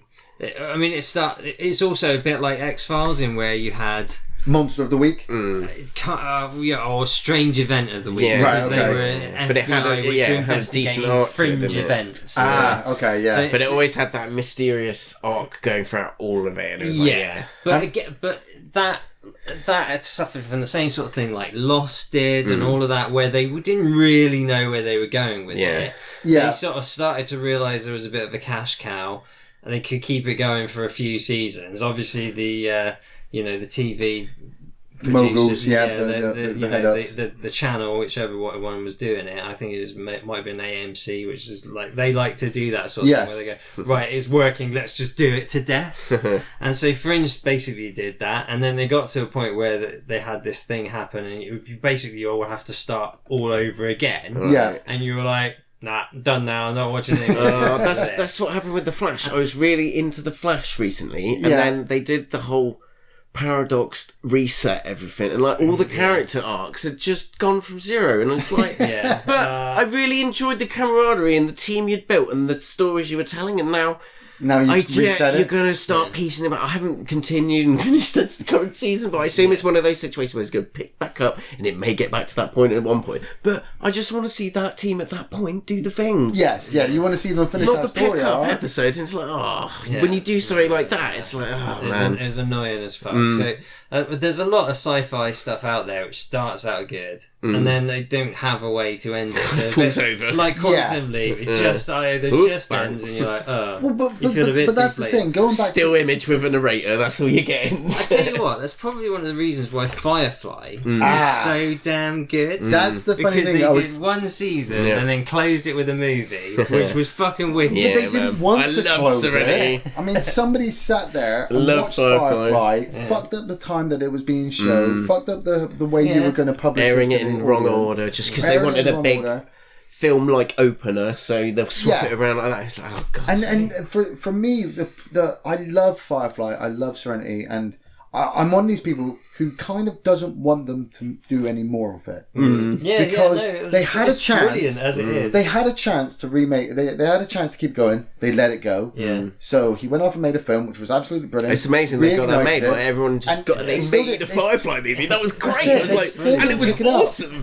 And it was like you could see what the seasons were going to tell by him condensing it down into like a sick ass movie. And it was like, oh man, but it was great. It was the thing as well. It's on my that list. brilliant story of just the family element in space, isn't it? We're talking classic Lost in Space, Well, Space Danger Will Cowboys. Robinson kind of thing here. And Nathan Fillion, mate, is Nathan the most Fillion was awesome space amazing. cowboy. He's just, he's He just just made a space cowboy. wisecracking, smarmy, sarcastic son of a bitch, like war hero. And it's like, yeah, let's go fuck some shit up. But did you ever watch Farscape? I did. I didn't see all of it. I saw most of it. Missed a bit of the middle, watched the catch-up movies at the end and stuff. It was great, but I didn't watch enough of it to remember the main arc. I started again. watching Farscape back in the day. I think this was the late 90s that season 1 started, and it blew me away. I loved it. Because DS9 was on at this point, and they just started Voyager with Star Trek. But I was kind of done with Star Trek. I was just like, I'll wait to see what happens because the movies haven't been very good. Star Wars is kind of faltering with the remakes, with the prequels coming out, and Farscape was this element that people just weren't watching. And I like with you, I fell out about the fifth season. Jim Henson puppets in it as well. It's like, amazing put puppets in there, man. Their ship as well. I mean, I love the Serenity ship, but Moya was a space whale, which they had turned into a ship, and I'm like, that's fucking brilliant. You've got Crichton, who's a human who's broken, or he's fallen. He fired his shuttle, and it went through a wormhole, which took him to the far end of the galaxy. And he's been picked up by these prisoners who are escaping. And the first episode opens with this fucking great battle sequence. All this crazy shit starts. The story arcs come. I think it went for about 4 or 5 seasons. Yeah. And did they finish it? yes, they did. The very last couple of films, they did 2 films. They did I think some clean-up films, the didn't they? Peacekeeper Wars, cleaned it all up and ended it. And you kind of If you'd been through it, satisfying, I think. If you'd been through it all of the adventures, trying to catch the episodes on TV, because I think it was odd. It was always moved around. I'm sure. Yeah, it was on at like 6 getting the o'clock ratings, in the evening, and then it was being pushed to like 9 o'clock, and then you wouldn't see it again until past midnight. They'd have a 2-week break for the snooker or something. It's something would happen, and you'd be like, "What happened? Did I miss something? No, wait, hold on," and you'd have to wait for it to come out. But the living ship, I saw on your notes earlier, you wrote down Lex, and it was like that ship that was kind of semi-alive as well, wasn't it? It was a giant insect. Yeah. That I think did it shoot planets and consume them, or did it just have the weapons to blow up the planet? It ate stuff. I'm pretty sure that there was collateral damage in that from movie, running the Lex. In that TV series, Lex, you only had 4 main characters. Yeah. You had Stanley Tweedy, who was just this repairman who accidentally swept along in it. Yeah, he's just swept up and all. Wants just a normal, quiet life, but he just ends up ugly little perv trying to sleep with. You've got Zev, I think she was called, who was a genetically engineered prostitute, built to have sex, but she wanted to break out. Right. You've got this disembodied robot head who hates Stanley. No, the robot and head. loves the girl. Sucky little robot head. Robot head. And then you had this kind of cryogenically frozen assassin. I can't remember his name. Yeah, who kept being woken up every now and again to kick the shit out of whatever creature. Yeah, with a crazy flock of seagulls, goth haircut. This ship was so big that anything could get on board and you wouldn't know for weeks. Because it would just live inside such a large insect type ship. You know, we're talking Firefly, we're talking Lex, we're talking Farscape, we're talking the same story arc, all done differently, and all played by different characters, which you sit there going, and a bit like Red Dwarf, and you know, well established, nice, unique universes to them. I'd Red Dwarf as well, I'd say a staple when I was a kid. Drifters, almost. Space Drifters, where they're just going from sort of space scenario to space scenario. Just and you build up a kind of repertoire between the characters in there, and it's a kind of like closed space. Do you know what I mean? Where you don't.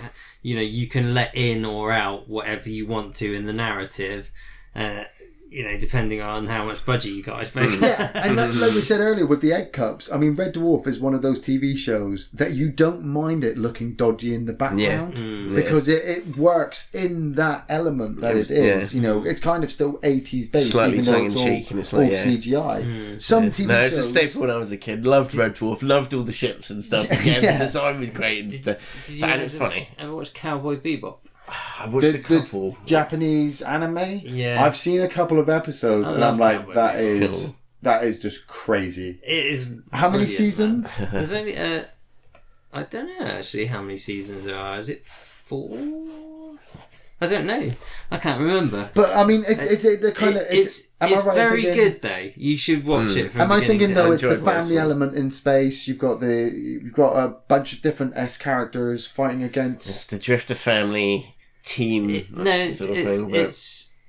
It's again, you've got a kind of spaceship with 2 guys. You know, you as the stories roll on, you sort of discover their backstories. One of them's kind of like a tall, lanky, Han Solo looking motherfucker. Smart ass. You know, you've got the kind of like cowboy, smart mouth. The cowboy. Then you've got the more straight edge mechanic guy, who's always like generally looking after the ship. You've got like the comic relief one, and you've got the girl who is kind of sassy and independent. So you got these. I think it's 4 main characters, and there's a dog which is kind of just runs around, just generally sort of yapping. Occasionally comes in to sort of do. Don't forget Space Dog. Take Space Dog for a walk. Oh yeah. It is kind of like you're finding out about the backgrounds of these people, but you starting from a position of where they're sandwiched together on this enclosed space, which is going through all. I've always heard of it, and it's very stylized. Very, it's got kind of like inspirations of film noir type thing going in onto it. It's very comic book style, Japanese anime. But it's fucking brilliant. I'm glad you brought up Japanese anime, because now I'm thinking Ulysses 31. Did you ever see Jason the Wheeled Warriors? Several of my mates. Jason the Wheeled Warriors, I always miss Ulysses for some reason. I'd never heard of it. Yeah, Ulysses 31 was one I only caught a couple of episodes, like early mornings on BBC One. I'm like, what the hell is this? And it was, I think it's the Iliad, the Homer's Odyssey, where they're traveling through space trying to look for his dad or something. But, we're talking amazing sci-fi elements in there. Like you said, Jason the Wheeled Warriors would be they would consider it now kind of bio sci-fi. Especially with the vegetation creatures taking over cars and making weapons and hard bio sci-fi. Yeah, hard bio sci-fi. But one of my all-time favorites as well. I don't know if you guys ever saw it. Mm-hmm. Buck Rogers in the 25th century. I saw it now and then, yeah. Buck Rogers.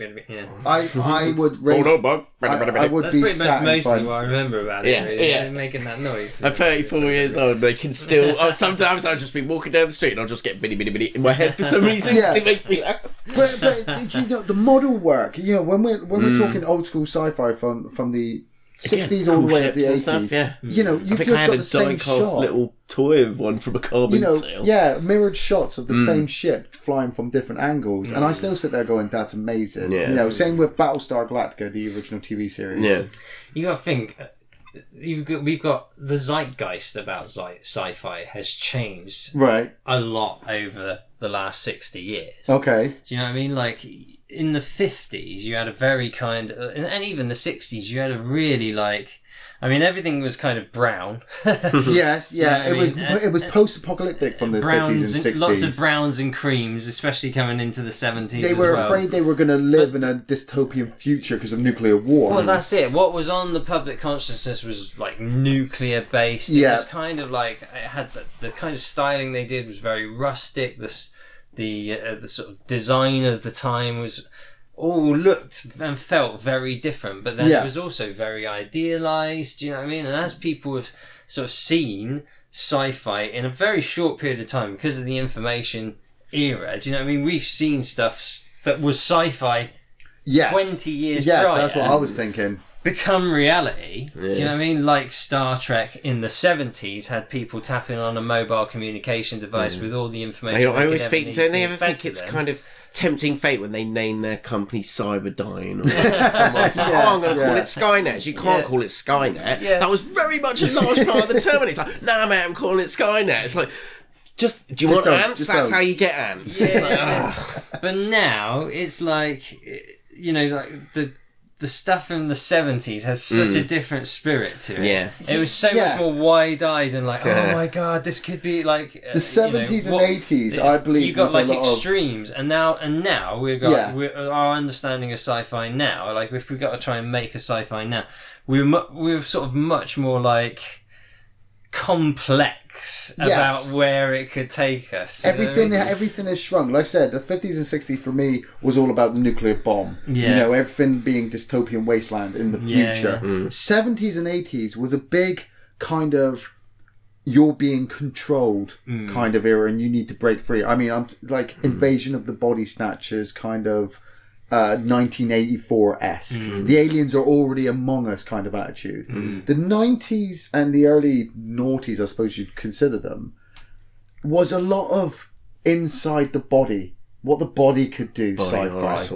Let's take the human form and expand on it. We'd already expand on it a little bit back in the day, but now we've got the technology to really digitally at a cellular level change what you look like on screen for a sci-fi movie. And for me, the future is there, but I'm afraid what, like you said, if something that they thought was futuristic in the 60s can be nowadays, what is waiting for us around the next corner? I like The Matrix, but do I really want to live in that world? No. Do you... God, I love The Matrix, yeah. Crazy thoughts. The Matrix trilogy. Yeah. Now, it's heavy sci-fi. That is probably one of my favourite sci-fi. Yeah. Are you glad? Sci-fi IPs of all time. Are you glad that they did expand the story for Matrix 2 and 3? expanding the universe like you want. I wish it didn't go predictable. I wish they didn't do Neo Jesus Christ. Yeah. Yes. But the first one was brilliant. Yeah. I mean, it was still really, really advanced. It's so complex and so like the implications of the idea, is so complex. It's so far-reaching. Plus kung fu and awesome superhuman abilities. Yeah, it's like and it was a so layered cake of awesome. Yeah. It's just so much awesome in the whole thing. And pushing the technology to create like bullet time to get the comic book feel of it. Making it feel like a comic as well. It was like I remember when Matrix 1 came out, sliding phones with the little bit was like the thing. You needed one of those. It was the phones. reason I owned 4 long cool like fabric trench coats. I still have one. The first phone I ever bought at 18 years old was a Nokia. My mate had one. Motorola. It wasn't the one that they did in the screen, because that was actually a camera trick, or they'd set it up to actually flip out. I knew my mate of mine had one of those phones, but it was one you just flipped out yourself. Yeah. But I got the first one where you actually just pushed a button on it and it popped down like that, and it was a WAP phone. Yeah. I can't remember what the model of the Nokia was, but it had like an enlarged screen because you were able to use the internet on it. Yeah. With WAP. The first time, and you could press a button on the top and it went. But it was still cheap plastic, and eventually it went wonky. And did you feel like Neo when you did it? I felt like a total badass. It was Absolutely. so cool, but. Yeah, it was the Matrix, like that stuff where you had the bullet time where you spinning around the character. You had full like a 3-dimensional image. Yes. Of never seen that before. The that actors was awesome. and things like almost in its entirety was stylized through CGI and done exceedingly well. Yeah, the hovercrafts I absolutely love. When you're doing the last chase towards Zion, say what you want about the Matrix hover films. Technology and the look of the Nebuchadnezzar. People are probably hitting their keyboards right now, like, you motherfuckers, how do you like this? Those hovercrafts, when all the Sentinels are on them and they're all being electrocuted off, I'm on the edge of my seat. That was insane. I'm like, that's good. Well, they're dead. They're fucked.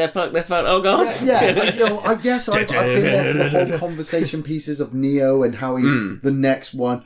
That's okay. I just want the next battle sequence. It did go a little bit wanky. In the second one where he runs after they split up and Neo's left on his own. And Trinity and Morpheus go off. Try to keep the Keymaker safe, alive, and they're being chased by the 2 twins, and all the agents just keep popping out all over the highway. And Neo has the fight in that room with all the Merovingian's bodyguards. Yeah. Love it. They're awesome. From Absolutely the moment amazing. that whole duel scene kicking off side by side kicks off with the pumping soundtrack, to the point at the end where Neo goes flying through the exploding picks trucks. him up. Oh man! It all goes slow mo, crumpling up the trucks with the. That was a fucking in the cinema moment. Yes! I was just screaming at the top of my head. The same with the Smith fight. It was over the top, but like it was like, amazing. I'm just going to wipe the excitement off my face, Geoff, of you describing that scene from The Matrix. I think my girlfriend at the time had to like get him on the shoulder and was like, babe, it's like, no, that was awesome. That was just see, and that's the thing. I mean, the 2 trucks, slow mo, exploding at the back, him in the middle, and then boom.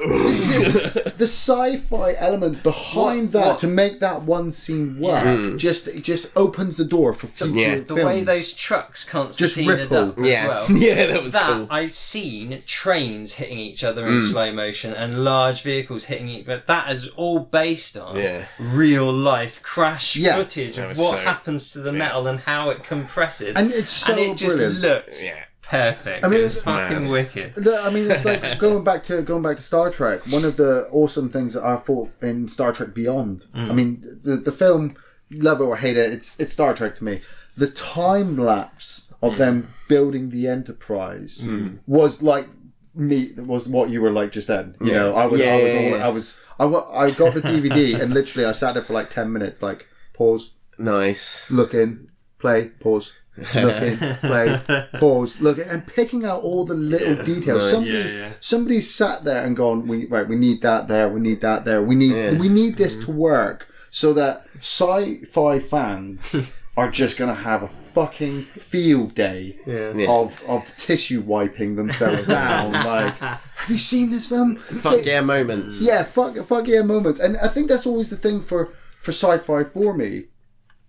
That's why it's so good. Yeah. Because there are so many off the top of my head fuck yeah moments in sci-fi. When it's good, it's the best. When it's good. When somebody Ripley coming out of the docking bay in a power loader. Yeah. Fuck yeah. The Terminator, Absolutely. stepping into the truck and stepping out of the ruins. Yeah. Those elements stick with you forever. And even something as tiny as The Last Starfighter. The Last Starfighter, for me, if I was sat at home playing one video game and an alien came down and said, all that practice you've been doing in that game, it's going to pay off now because now you're going to become that character. Yeah. I'd fucking shit. It'd be like for you, Geoff. I recently listened to Armada by Ernest Cline, the audiobook, and it's like Bowie, basically the last Starfighter for the Xbox generation. But it was awesome, and I want to see a film of that. Yeah, it'd be epic. Just I enjoyed it, but again, have its detractors. But I just thought how he handled it and stuff. And the guy's kind of a geek, and he's like, "Yeah, let's go fly spaceships and shoot things." Just fly spaceships. Sci-fi power trip journey. I mean, imagine if, like you said, Star Citizen finally comes out. See you later. And somebody says, all that practice you've been doing in ships, here's what we've been making. There's a fleet coming. There's a fleet coming. Oh yeah, but you do it like Matrix style. You've seen Matrix, right? Yeah, we just got to jam this in the back of your neck. And you become one with the machine. You'd be like, oh, Spaff, sign me up now. I want to go. This is why I kind of get fearful when they say, yeah, we're going to make trips to Mars. Now, I watch sci-fi. The reality is rather more droll, isn't it? That you can't really have that kind of that kind of epicness is space is fucking huge. Yes. I mean, if you actually want to go into space, it is a long period of time where you are just sat in a box trying to get to the next destination. Yeah. And it is boring as fuck and very, very dangerous. But we make it look quite exciting. That's it. Like I quite like how Interstellar and Gravity and stuff kind of brought back that more near future sort of sci-fi, but feeling that danger of early space exploration. And the Europa Report as well had that sense of I like we're Europa just Report. Getting out there and shit's still really dangerous, so we have to be careful. That's the thing. Gravity was very well done. It was a little bit perhaps like like the bit where she's kind of getting tired and she's kind of going through her mind where she's got to try and keep carrying on and all that sort of stuff and hallucinating of George Clooney. Perhaps starts getting a bit long, but the space aspect of it was incredible. I watched it in 3D in the cinema, and regardless of what happened in the story, the things that you first person sort of thing, the one takes and just there's space just falling backwards and it's great. You did get a sense of vertigo from some of the scenes. It was great. The initial action sequence was done so well that again it really kind of put you in that place where you were like, shit, if I actually wanted to go out into space at it's the moment, a fucking dangerous place. It would be a very frightening task. Again, more recently, Life again had that kind of danger of it's not quite the sci-fi safe sort of universe. It's early stuff, and it's like space is still really dangerous. Watch out. The funny thing is, I read Life's plot before I saw Alien Covenant. I still haven't seen Life, but I said it in podcast number 2, I think it was, that after reading Life, Alien Covenant had to come out swinging and do something brilliant. Just beat that movie for me. I still haven't watched Life. I went and randomly I know it's better than Covenant. To the cinema with the missus to watch Life, and it kind of falls down in the last act, but it made me scared of the thing. It was cool to see a different kind of creature that just elicited a full sense of dread and fear. There's a bit with snapping, he gets his hand caught in it. And there's no escaping that. And you felt it. You were tense and it was evolving and coming after them. The film that was keeps great. it very basic. Instead of having this expansive universe like in Alien Covenant, they are trapped on the International Space Station, you know, and it's, for me, that was too close to home. You know, I'm like, these guys don't have laser guns. They don't have special equipment or mutants. They're just a bunch of people from America or all over the place studying space. And then this thing comes along, and in that enclosed space, it's just tearing them apart. It's Alien all over again. It's really horrible. You know, and that was really, really good. I thought that was, like I said, Covenant had to come out swinging. It didn't, because it went too far. No spoilers. Life took the sci-fi horror element I was always looking for again, and just went, here you go. And I'm like, awesome, love it. Watch it, have a go. Yeah, I'll have to watch that. See, now saying that, even you know, she enjoyed it, so it was like, yeah, like we said, with like sci-fi coming up again, Blade Runner. Blade Runner is another hard sci-fi movie. Getting a sequel. I'm not going to make any judgments about it. I haven't seen hardly anything other than a few little clips. As a sci-fi movie, do you really care if Deckard is human or not? Because as I'm getting older, I used to really, really care that he was a human and not an android like the people that he was hunting, because moralistically it would bring up a lot of questions for him to ask. And it opens up a universe which is a little bit too far for me. No, I think... Nowadays... for me, it's obvious he's created to hunt them down. But now, do you really care? Because as a hard sci-fi movie, and a sci-fi fan that we are, is it not the sci-fi elements that makes you keep coming back to Blade Runner? Or is it the actual story of Deckard that you have seen and answered the questions? Important, yeah. But the sci-fi elements in that movie are the sci-fi brought me to this movie, and I take it for what it is, and yeah. I think Blade Runner is just kind of it's got a very unique style. I loved it. A very unique style. It's telling a very unique kind of story. Yeah. You know, about the idea of corporate created humans created expressly for slavery. That's, you know, there's plus so much. Hovercars, love the Hovercars. Yeah, there's so much to Blade Runner that's why it stands the test of time for a very long time. Yeah. I don't know. It just the sequel, because it is a sequel. Yes, isn't the it? sequel will answer maybe some of the questions you had from the first one. But like I said, as personally, I've gotten to an age now where I don't want any questions answered. I'm happy with Blade Runner the way it is. If they can capture the spirit of the original Blade Runner and take it into new places and add to the lore of it effectively, convincingly in a well thought and have it worth watching. Yeah, so that it you know, you really feel like it's a worthy sequel. Yeah. Yeah, you know, like not I'm another all Prometheus for it, but it's got to be thoughtful. You've got to capture the spirit of the first and bring it into somewhere new. Yeah, and if they're just trying to cash in on the style and the script and the writing's there, and the name and the IP, if it's just a money making venture, then they will blot the good name of the first. That's why, and because it pisses you off, doesn't it? Yes, it pisses me off. It fucking pisses me off. When Alien Covenant comes out, you're like, this sort of stains the previous ones. Do you know what I mean? Yeah. That's what I fear about Blade Runner, and that's another reason why I'm such a Neil Blomkamp fan. Is because his movies are independent, a bit different. Yeah, they've got their flaws, but they do something a bit different. They sometimes tell the same story. I mean, Chappie is Short Circuit.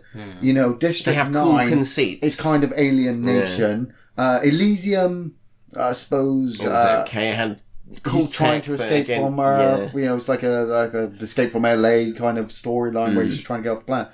But the technology that he puts into making it look good. Keeps me interested. And the way he films it, you don't miss anything. There's no shaky cam, there's no loads of cuts. It's just like following this sort of rough sci-fi adventure, and I always love how he films that. District 9 was fucking wicked. Absolutely. I mean, compiling my list, I completely blanked on District 9, which is one of my favourite films. I've got to put it in my list.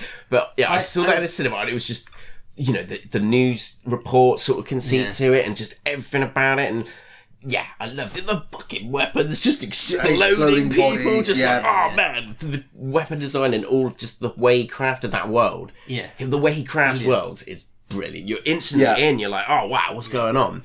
Maybe he craps out here and there. Chappie wasn't particularly great, and I'm not a massive fan of Diantwood. My mate absolutely adores him, but they brought it down a little bit for me. But he kind of, I mean, the thing is, Chappie, it was a kind of. It was very eccentric. Do you know what I mean? It was an eccentric but it looked adventure. nice. It did look nice. And it kind of does, because it's got such a different tone, it's a slightly more comical tone. Well, it's a lot more comical tone than District 9. Yeah. I quite liked that, Yeah, totally. I love trying different stuff, which is good. I would rather a director takes risks. Yeah. Trying something new and fails at it or doesn't quite hit it, then just go, right, that formula worked, I'm just going to fucking rehash that over and over and over again because that does my fucking tits in. Yeah. I think my main awesome draw of like best combination of sci-fi, which I love, and most of the things I have the great sense of humour in it as well. Yeah. So it's like most of the movies and series that I'm into always have that sly sense of humour. Some more than others, some more tongue-in-cheek than others, but as long as there's that layer on it, because I love humour as well. Balanced well with the sci-fi element. Yeah, I've got sci-fi and I've got humour, and I'm on the seat, Yeah. Well, we're talking about lists. I've got to fit this in before we obviously come to the end of part 2. Gary's top 5, I'll go with first. Cool. Starting at number 5, Total Recall. Now, I'm pretty sure he means the Arnold Schwarzenegger one, but he might mean the Colin Farrell one. I don't know. I enjoyed it for what it was. I don't know how he feels about Colin Farrell. He may sleep with him. I'm pretty sure he probably means the first one. Yeah. Number 4, The Matrix. Cool. You know, he says The Matrix. I'm pretty sure he doesn't like the second and third one. I think they'll drag out a bit. But like we said, the first one. The reasons we discussed it, like first peeing one out towards the end, RoboCop.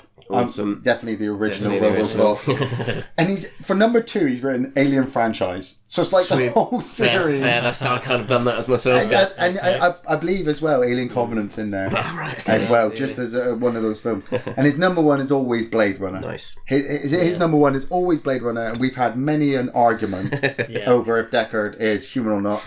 I can't wait for the sequel to come out so Gary can see it, so I can just see his face. And when he's so angry, I'm just going to prod him.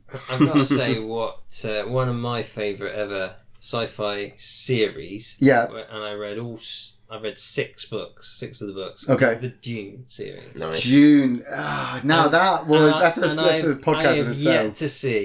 I have yet to see a decent representation of You know, Dune. I enjoy the film. It's long and it really quickens all the way through the ending. But the sci-fi elements are there. The model work is there. The characters, I feel, are maybe over the top, but I still enjoy. I mean, that big fat guy and Sting. Those are some tense situations. And then you got Paul Arrakis running around and the giant worms. Absolutely brilliant. Absolutely love. Yeah, the sound weapons. Yeah, it needs to be done by somebody who gets it, I think. Did you see they did a TV show, didn't they, at one point, sort of mid-2000s? Yes, I haven't seen it, no. I never tracked it down. Yeah, I do need to watch that before I can really say conclusively whether or not Dune's been done right. But from what I saw and read of what I've seen so far... They just tried to compact it all. It didn't look like it had the budget. It didn't look like it had... the kind of person... You know how Game of Thrones has taken books and... tweaked it a bit but taken the most important bits and managed to condense it and tell that story in an exceedingly good way. That's what Dune that's something that Dune could have and deserves. That's on your Christmas list. That's what Geoff would like for Christmas. If the movie gods are watching, or the TV series gods are watching. My top 5 films. I've got the War of the Worlds series. I just love that whole aspect, from the original idea of the radio transmission up to the 50s movie. Even Jules Tom Verne Cruise. Jules Verne is like the sci-fi god to some people. Godfather. Star Wars and Star Trek. I just put them on the list. I can't help it. Empire Strikes Back was the first thing I watched. I watched a lot of Star Trek, the TV show. It taught me a lot of lessons. And it was just brilliant. I love Disney's The Black Hole. Cool. I remember that. It was a Disney film. You know, my mum's just like, you need to watch a Disney film. Here you go, stick this on. Dark, atmospheric. Yep. You know, people were dying, people were getting chopped up, and I'm just like, Mum, what the hell? But it just opened my eyes to more sci-fi, scary, intense sci-fi. Scary sci-fi. And my final one, it's always got to be up there, John Carpenter, and The Thing. Yes. But I would go with any of John Carpenter's views of the future.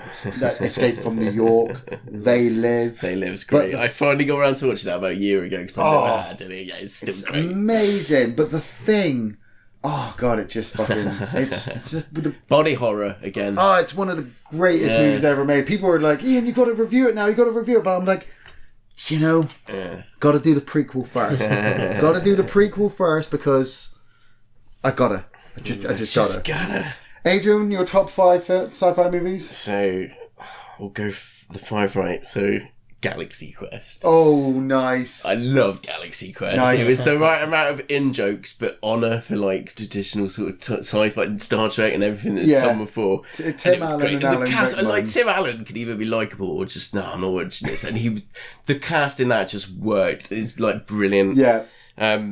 There's rumours they might bring it back as a TV show soon, but you know, having poor Alan Rickman having passed, it just won't have that same magic. It'll just be all new characters, and you'll just have to get behind them. Yeah, I loved it. And it had Sam Rockwell in it, who's great in anything. Yes. 4 Starship Troopers. I loved Starship Troopers. It was campy, insane fun, but it was also really gory. I remember it being a 12A in the cinema because my mate went, and then I went to Blockbuster to get it, and it was like an 18 by the time they released it on DVD, and I couldn't get it, and I'm like, what? But it's got the same kind of humour as RoboCop. It's good, that RoboCop tongue-in-cheek humour, and you know the set designs and like weapon designs and stuff, and you still see the reuse in other films. Like you saw some of the Starship Trooper armor end up in Firefly, like the train all wearing them. The crazy thing is, Starship Troopers came out and actually was better than Alien Resurrection. You know, and we're talking the Alien franchise there. It should have come out swinging. Nice, but I mean, you have the Star Trek franchise and stuff. The morals, the humour, it's epic. Fifth Element I've got in a 3. Oh, I always like it. It's the Gary Fleischer movie, but again the design of it, like hover cars and stuff, but also again it was well paced. It had a pretty decent sense of humour on it. Very colourful, very Gary sort of like Mobius sort of inspired. But it was that I could watch if that's on. I'll watch it. I've got to watch it as well. I mean, 2 is Aliens. Because Colonial Marines are awesome, and it was epic. The special effects for what they did for the smart gun. It gave us the greatest guns ever in the smart gun and the M41A pulse rifle. A couple of added bits. The coolest machine gun noise ever. As soon as I got an iPhone, I learned how to create like a little ringtone audio as my message tone of the "Let's Rock," and then some blasts of the smart gun. Brilliant, and with the alien scream in the background, great. Loved it. Awesome film. And of course, number 1 is the Star Wars trilogy, bar the prequels. They did what they did. Not a big fan. It's because there's no stormtroopers in it. They're only clone troopers. They are clone troopers, which is pretty sweet, but it just poorly written, wasn't it? Some places, I like what they're doing with the new films. I mean, Geoff has his views of Force Awakens. I basically enjoyed it. I think, they'll do what they do, but it's just some more sci-fi romping in the Star Wars universe. I'm down with it. Space. And I don't understand. I'll go on about Star Wars Rebels later with our TV series, but they've done some interesting stuff with that. But overall, the universe of Star Wars has given me some fuck yeah moments and some cool toys. So I was really into Knights of the Old Republic. Nice. Yes. Star Wars. I think that's the best bit of storytelling that's been on the screen. Unfortunately, it's again. The weirdest thing is, Knights of the Old Republic kind of felt like a medieval Star Wars for me. It was like I was taking a step back. Right. Instead, you really had to work for a lightsaber, so you had to walk around with your vibro blade. And I'm like, what's a vibro blade? I need to level up. I need force powers. Give me goddamn force powers. But I did do the second game, and it was when you got it. Yes, it was. So Gary's top 5 TV shows as well, starting from number 5, The Outer Limits. Cool. Amazing TV series. So the older ones, or didn't they bring it back? They brought it back I remember in watching the early the 90s, early and I think 90s that's series. the one he's aiming for. They had some cool stuff on that. More science, more sci-fi than the Twilight Zone. The Twilight Zone was more mystery-like. I felt the Outer Limits. It went all over the place. My favourite Outer Limits episode, and I actually used this in one of my exams, in my GCSE exam, in my English. They asked me to write a story, and I'd watched the Outer Limits the night before. It was about a guy who travelled through space, ended up going through a wormhole, crashing on an alien planet, and he's in this raft in the ocean, and he's signalling back to Earth. But his message is going for the wormhole, but it's taken like 4 years for them to get it. You know, and you're watching him and his family back and forth. I then rewrote that story for my English GCSE. Nice. Because I just thought it was so brilliant. The Outer Limits just, Like the one with he's got that like super bug farm. And they're like semi-intelligent or something. Yeah, the Martian. Yeah, they're from Mars. And they came down and they could replicate, and he could teach the crazy sex drive one where he's like, sweet full frontal nudity on 9 p.m. on BBC Two. Cheers. And a great story. It was like, and the one with the pilot who wakes up like in that conflict with some aliens. Yes. And there's that guy, and he's slowly being turned into an alien, but no. He's being changed back into an alien. No, I told you about the flute.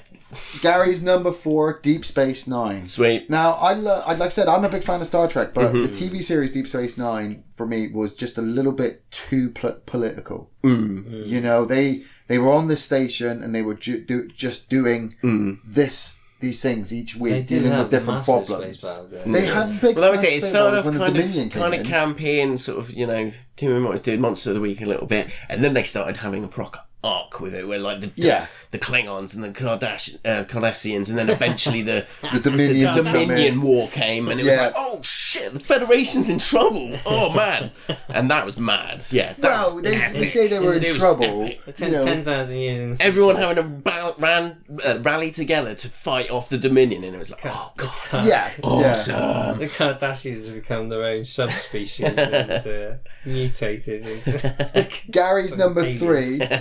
Firefly. Now we could, like I said, we could talk about Firefly for hours. We already have, and I just know he absolutely loved the TV series. He cried for about 2 weeks after it was cancelled, and then he was so happy that the film came out, but then cried again after. If you haven't seen the film, go watch it. Make sure when I watch that film. Yeah, it was great. It's got the humour. It's got Nathan Fillion, and it was like, I think my mate at work said Space Western. You like Buffy and Angel? Check this out, and I'm so glad I did. One of my favourite series. Yeah. Absolutely amazing. Red Dwarf for his number 2. Cool. Like I said, just grew up on it. We grew up on it. The comedy elements in it are just amazing. And number 1, Battlestar Galactica. Of course it is. When that got remade, I was so happy. It was a really good. I loved the original 70s TV series, but I couldn't talk to people about it because, you know, my circle of friends were not big sci-fi fans, unlike nowadays. But it broke cliches again, didn't it? And it like led you down one path of the character and went, nah, not really. We're going to completely change that. But when Gary said he was watching Battlestar Galactica, the new TV series, I was like, sweet. And then he started to love it. Then they released a board game, you know, and we played that board game to death. Yeah. And still want to play it some more. Still want to play it some more. It's just so amazing. The effects are brilliant. Oh man, when they do the assault on the resurrection ship. Yeah. That scene, I watched it, fuck yeah moments all the way through, rewound all 5-10 minutes of it, and watched it from the beginning immediately. It was just fucking badass. The drop into Caprica's atmosphere. Falling down and the Vipers having to shoot out the side. And they're like, sort of flinging out the ship. It was epic moments, fuck yeah moments. It beat Star Trek for me. Yeah. Star Trek took a back seat. Sure. And I think it's still kind of there when it comes to Battlestar Galactica. Because looking at my TV shows, the original and remake Battlestar. In a Battlestar Galactica. I got married. Of course, it was always going to be Battlestar. It's just so brilliant. Like I said, for me again, the family element in space, Farscape, Lex, Firefly, Battlestar, and Star Trek. They're all in my top 4. But my last 2, I want to get these in before we finish. Space Precinct and anything Jerry Anderson style. Thunderbirds, Stingray, we're talking model work. Yeah. That, for me, even though it's dated, was still science Captain fiction. Scarlet. Watching people work these models and these models working on screen. That's like before green screen. That's You know, it's absolutely amazing. And did any of you catch Scavengers? No, was that the sort of what's it? Game show? Krypton Challenge sort of style game Yes. show with John Leslie. With John Leslie. And they had, again, what looked like knockoff Starship Trooper armor. And yeah, I Yes. did. I told someone about that once, and they lost their minds. Like, what are you talking about? Put John this on Leslie YouTube immediately. ran this ship, and they would pick up scavengers, two contestants, usually a man and a woman, and they would go aboard this ship that was at the edge of a black hole, right? And they would have to pick up salvage and get it to the end in these little different tasks in a certain time limit.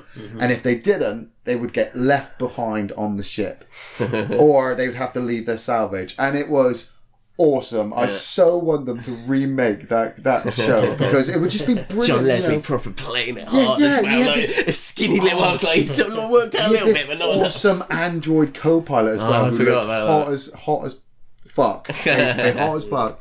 And you know, you'd send these people out, and they'd be in the challenge trying to get all the salvage out, and then the time would run down, and they'd have to get to the door, and then they'd still have to get the salvage out at the end to get it on the ship. And sometimes you were just like, they're going to get left behind. They're going to get left behind. Not a lot of people got left behind. They usually got on board before they escaped. But yeah, it's one of my favourites. Nice. Well, I don't think I could ever give you a top 5 films / Your TV list is series. infinite. I do have the series. I would have top 5 sci-fi moments. Okay, I'd say.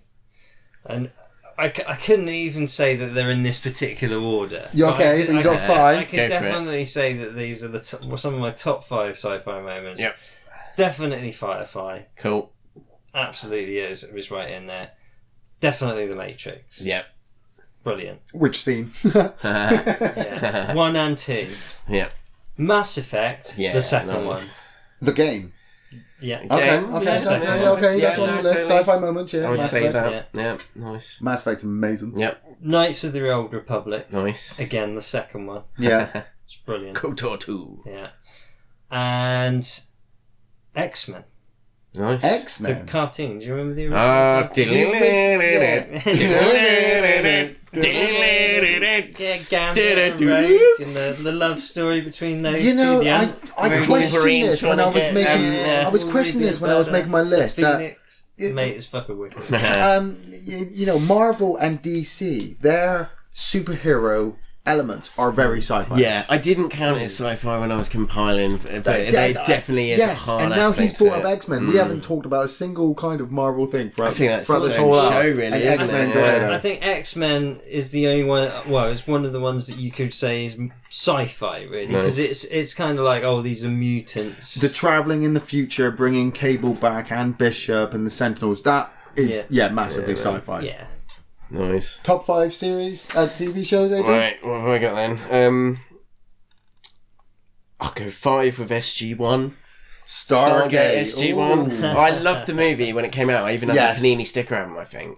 And I liked how it was all done and stuff. And then they brought out a show and I'm like, oh man, Kurt Russell isn't in it. Yeah. But then I grew to love Colonel Jack O'Neill. Yeah. He's a fucking wisecracking badass. And they just, you know, they're Team A plot armor motherfuckers. And they did some great stuff with it. Great, again, like sort of building up the fleet and stuff and using alien technology. Always enjoyed it. What were the creatures called again? The Gold. The Gould, yes. Yeah. They put these things inside you and take control. Yeah, always enjoyed it. 4 will be Futurama, which I count definitely as sci-fi. It's hilarious. It just goes anywhere. It does anything because it's in the year 3000, so they can pretty much do anything. Yes. You know what I mean? And it immediately overtook Simpsons for me in terms of humour. I thought he was trying a lot harder on that than he was on Simpsons at this point. Yeah. And it's, you know, it brought us Captain Zach Brannigan. You love Zach Brannigan. His quotes are the best. It's like, oh, he's given us some. But coincidentally, I was listening to an audiobook of Shadows of the Empire and Visions of the Future, the Star Wars audiobooks, and there's obviously a character in there, Flim. Yeah. And he's a con man, and when he's using his normal voice, not imitating someone, no spoilers, but he sounds like Zach Brannigan. So I couldn't help but smile whenever Flim was talking on this audiobook. 3 is probably Star Trek, growing up on TNG and DS9 and Voyager. Oh, DS9, he's a big fan.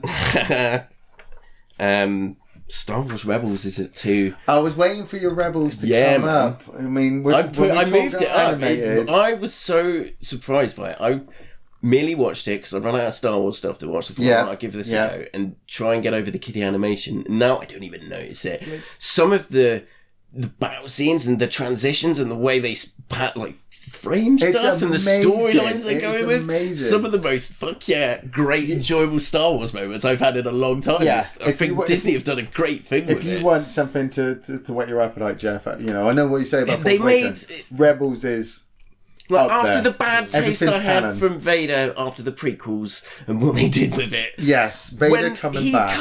You first see the fight with Vader and he comes back and just lifts up this giant burning and slams him behind him and just standing there. It's like, fuck, Darth Vader's a badass again. He is a badass. That does sound much more. I'm really enjoying it. Yes, I think they've got one more season in them by the sounds of it. Yeah, and then they'll wrap it up to New Hope. Yeah, it has its kiddie one-off ones, but they've really done a wicked art with it. Tied it in with stuff. Yeah, it's all animated. The animated style was They've tied it in here and there with films and stuff. The ghost appears in Rogue One at the end battle and stuff. It's like, awesome, great, absolutely brilliant. Obi-Wan meeting Darth Maul again was so well done. Amazing. Yeah. It didn't happen how I thought it would happen, but the way they did it was just brilliant. The fact that they reference Darth Maul from the Clone Wars series. Yeah. So, I didn't watch Clone Wars. They're still establishing stuff. Yeah, I thought that was too kiddish itself. But then realising that they go back, I'm like... I know, I keep meaning to go back and have a go at the Clone Wars. I know after the high bar that Rivers is now set, and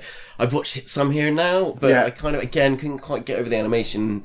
I started with the movie of it and tried to do some episodes, but never really devoted the time. Your hatred to Anakin Skywalker as well. My hatred to Anakin Skywalker as well, no, but not Darth Vader, the badass that terrified me when I was 10. Yeah. But what he did with it. And number one was Firefly. It's going to be always Firefly. Again, it's just up there. Firefly keeps coming up. It's brilliant. No. I have to add that Cowboy Bebop is also right up in. Yeah, it's very... I see people making that. Yeah, you gotta love that Japanese shit as well. The sci-fi genre... Specifically that one was so... Again, it's not that long like Firefly. There's not that much there. You could watch all of them in a sort of, maybe a few days or a week, depending on how much time you got. And it just captures a really good atmosphere. And then, lightsabers are just... lightsaber / the plasma sword is the coolest invention that has ever to have come out of sci-fi. Any energy-based weapon, I think. Yeah. Any energy-based weapon. No, specifically the sword. Yeah. So you could do all the kind of ninja... I've often posed this question before. What if someone could give you a fully functioning either an X-Wing or a nice kind of freighter-y type starship or a lightsaber? Which would you choose? I would go. Well, I'd go with the ship. Choose the ship because I would cut off my own limbs probably with a lightsaber. That's what I've always said. As soon as 5 minutes after I've got a lightsaber, I always said I've just got a quarter ice rune. My right arm is gone. Yeah. I was not careful. I tried to remain calm, got carried away, and fucking amputated myself with a lightsaber. That was the main drawback. You don't get a chance to make a mistake with a lightsaber because it can cut through anything. Yeah. You've got to be trained to use that. They show you in the one that except hand-waving special metals in books that appear. It's a thick steel door, and it just goes. It's not even steel, probably some space alloy. Even today, when I see a whole circle hole being cut by a lightsaber and you just see the tip, it's like that's it's just they're coming, mate. They're gonna get force blasted plate of door into the guy that's standing behind it, but I still love it. Yeah. Well, that will bring us to the end of our sci-fi discussion. We could be going on for about another 2 hours just about lightsabers and accidents at the home, but we're going to take a break. Please join us again for part 3 where we answer your questions.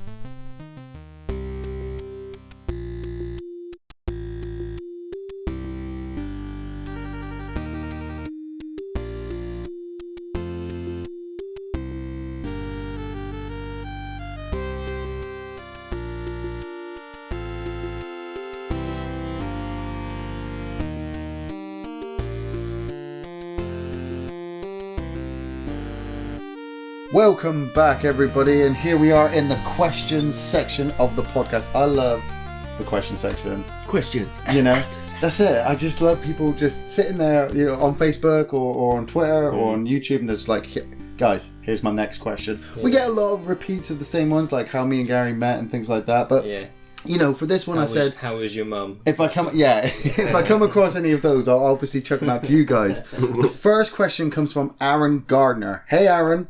He says, great podcast, guys. Love your reviews and recommendations. These are the quick fire questions I stole from somewhere else. So first thing I'm going to do is quick fire questions. I haven't got Gary to bounce off of, so you know, hear me out. Okay, films that always make me laugh.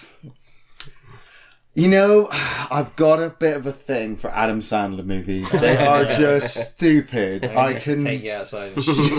Yeah, but I can. If an Adam Sandler movie's on, I can just watch it. You know, it's just stupid. Like, tell me you can never laugh when you're watching Don't Mess with the Zohan. You know, they do get a bit samey, but Little Nicky is still pretty good. That's a switch. I love Little Nicky. Little Nicky was one of his better ones. Yeah, and so was The Waterboy. The Waterboy's pretty good. Waterboy is his best one, isn't it? Well, I'm a big fan, actually, of 50 First Dates as well. With Drew Barrymore, where she's got the memory thing.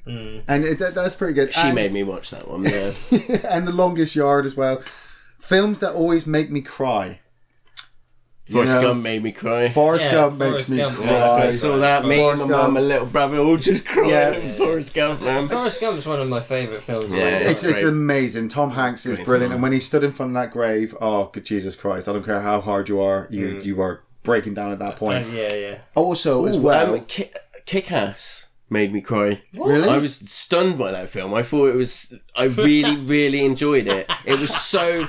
over the top and great. Which part? I loved Kick-Ass. I read the comic as well, but no, it was like, you know, fucking Jetpack turns up and shit, and it's just insane. But the soundtrack with it all, it was quite enjoyable. Like, saying that though, do you? I teared up. I was like, oh my god, that was great. Another one that makes me cry: Shallow Hal with Jack Black. Right. When he goes to the ward, that makes you cry. Yes, because he's blinded at the start of the film. So when his girlfriend Gwyneth Paltrow takes him to this specific ward, he sees all these wonderful kids there, and he's just like, "Oh, you're not ill. You should just be out playing and things like that." When he loses the he sees all the kids again. He sees them all again, and they've all got like burn. Like he sees this little girl, and she's got this burn halfway down her body. I blubber every time.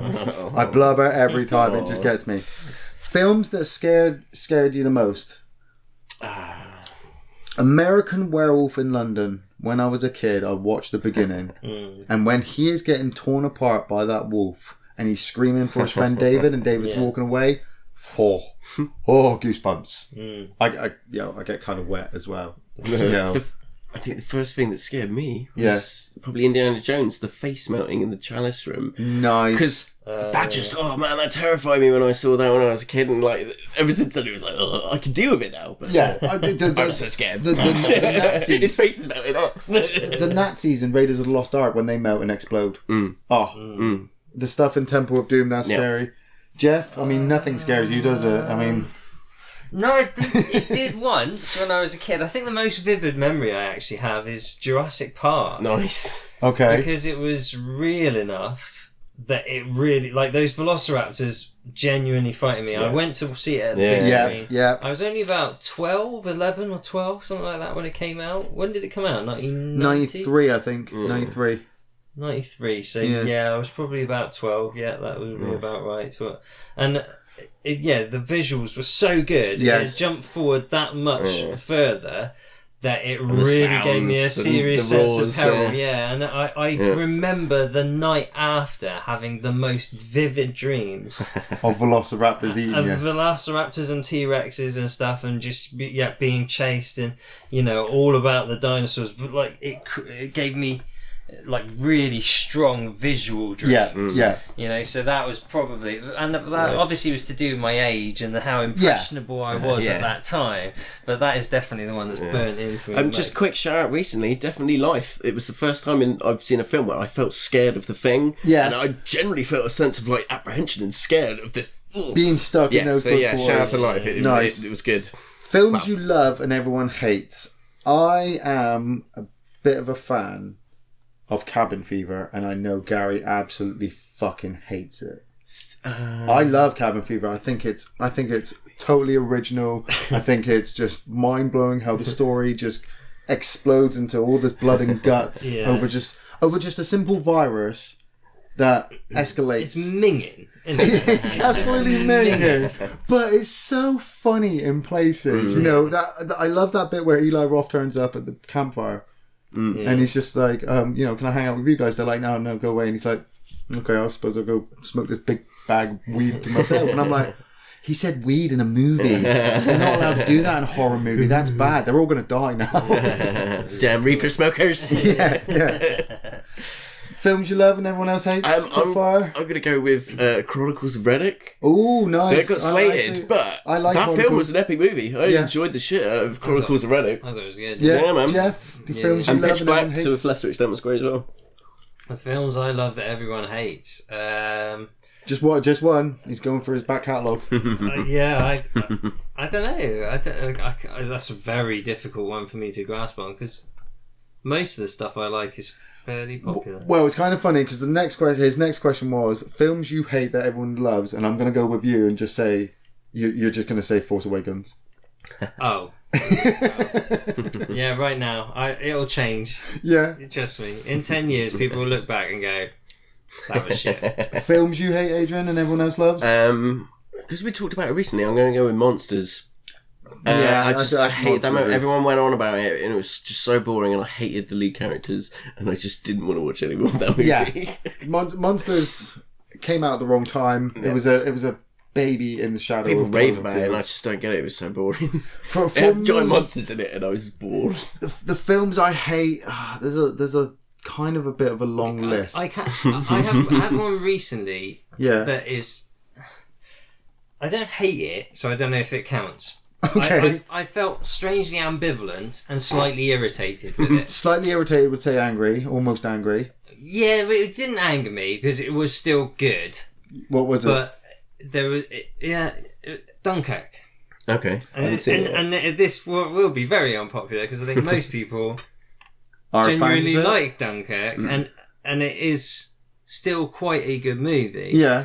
But the soundtrack on it started to irritate the shit out of me because it was so dominating over the whole thing, and it was trying to sort of lead your whole emotion. Interstellar was getting me of that in places as well. Yeah, you couldn't hear dialogue over some of the music, and it was like, oh, what? Yeah, and the narrative and what actually happened didn't support the way the music was going, and so by the time you got to the end of the movie, they sort of styled it out. But it was quite anticlimactic for me. The music had built up something that never really paid off. Yeah. So that slightly irritated me because I realised halfway, well, a little less than halfway through the movie, maybe about a third of the way through the movie, how overbearing the music was becoming. And the soundtrack was coming out. There's not much of a break-off on it throughout the whole movie. Yeah. So that kind of began to also tip me into irritation. Because I felt like I was being manipulated by the music. So the music's pumping. Yeah, I was being manipulated, and they were using audio, sort of the audio to kind of make what was being presented more than it was. Yeah. So then I began to feel a little bit differently about the movie, and so that's why I'm not so keen on it. Although that's why I go ambivalent. Because I don't hate the movie. You could probably watch it again and maybe understand it from this the way they got point. All the ships out and the film, camera angles, the style of it, that was all like really good. And those like powering shots, they had that Spitfire looked wicked. Maybe you just weren't in the mood for it at the time. You know, we're talking about a bleak World War II movie. Just too much of the soundtrack ruined it for me. Yeah, for me. To hate on a film, I hate a lot of films. I really do. I will have to go with, because I just need to get it out there. Go for it. World War Z. Yes. Oh God. Fuck nice World one. War Good Z. one. If anybody comes up to me and says film. I like World War Z, I hate that. I film. just kind of want to beat him to death with it. Read the book, listen to the audiobook. I love World War Z, but the film, name only. I kind of want to burn the review we made because I think I enjoyed it as I first came out, and then I stopped and went, hold on a minute. It had some cool bits there, but that was not World War really Z. Wales. I wanted a Band of Brothers style HBO series. You know what I mean? That would have been amazing. Let's not go into it. Okay, so Craig Hall, hey Craig, says, another successful podcast, lads. Dave did a cracking job as co-host, but we'll be getting him back in again. Anyway, are there any books that you have not that have not been given the Hollywood treatment that you'd like to see on the big screen? Well, June. June from Geoff. What I mentioned earlier. I'll go with, having recently listened to the audio about Armada. Ernest Cline. Star Wars Armada? No. The Ernest Cline's book. Oh, right, okay. The whole last start of Fighter for the Next Generation. I think that would be a spectacle. So, Dune and Armada. Funny. I'd go with World War Z, actually, again. Proper. For proper World War Z. At the same time, any of the Horus Heresy series from Warhammer 40,000. I am 35 books into that series. Warhammer 40k. And it's just... There's not been a decent Warhammer 40k movie ever, has there? No. Not really, but and then... there could be. It's because they don't get the backing. It could be an amazing Warhammer 40k movie. If somebody really pulled their finger out and went, we're going to take some of the richer storytelling from that universe, because again, it's some greater than some of its parts because of its contributors and how loved it is by uber geeks, very smart guys. You know, like, if they really went to town on, again, like, making everything real and prosthetic like, and look. and prosthetics and, like, proper, like... But I believe... it would be fucking It would be wicked. great, Have but... a bolter gun live on screen. Crack. Like you said about Dune, it's such a big universe. They'd have to do so much. The scale of it is so big. And it's funny he brings up Warhammer because his PS was, any plans to get Andy back on the podcast? I want to get Andy back in, and I want to get him in for a 40k podcast. I want us to sit down and watch the Ultramarine movie that you can find on YouTube. It was okay. It's okay. Yeah, that's it. It's okay. It was okay. And I'd like to review it and talk about the 40k universe, because that'd be brilliant. Dominic Button, hey Dominic, says, do you guys watch Game of Thrones, and if so, what are your opinions on the show? No, I don't watch Game of Thrones because shut up, Geoff, shut up. I don't ruin it for myself. The show came out at a time where I had a lot of violence going on in my TV life. I say TV life. I was watching Dexter and Spartacus and Battlestar and Walking Dead, and there was a lot of shit going on. And I watched the first episode of Game of Thrones. Watched a little kid get pushed off a window by his brother and sister having sex. I was like, you know what? I'm good. I'm good. This might actually push me over the edge. You need to watch it. It's a great show. You guys are spoken about earlier. Love it. It's it's well written. Yeah, well they're doing their own thing now. They're kind of beyond the books, and fair enough. But because there's stuff like that around, it kind of, I had no time for watching Walking Dead because it felt lazy in places. Whereas Game of Thrones is more or less consistently well done and just snappy and pacey and good. And it's a hook, and it's like, I love it. 7 seasons. Up until now, my all-time best written series that you could watch and stuff was The Wire. Right, okay. Yes. I watched all of The Wire. It was fantastic. And that wasn't sci-fi or fantasy. Pretty much everything that was sci-fi fantasy, there was stuff I really loved about it, and stuff that I was like, you know, give or take. Or the really good stuff, the fringe stuff, just never went anywhere. Yeah. But, that one. You love it. You love Game of Thrones. He's coming again. He's thinking about Daenerys. It's the equal of The Wire in terms of the quality of the writing, the amount of overall skill. Yeah. Now, he's kind of telling a story, you know, because it's all kind of inspired from the Battle of Kings and Queens in reality in Europe and England.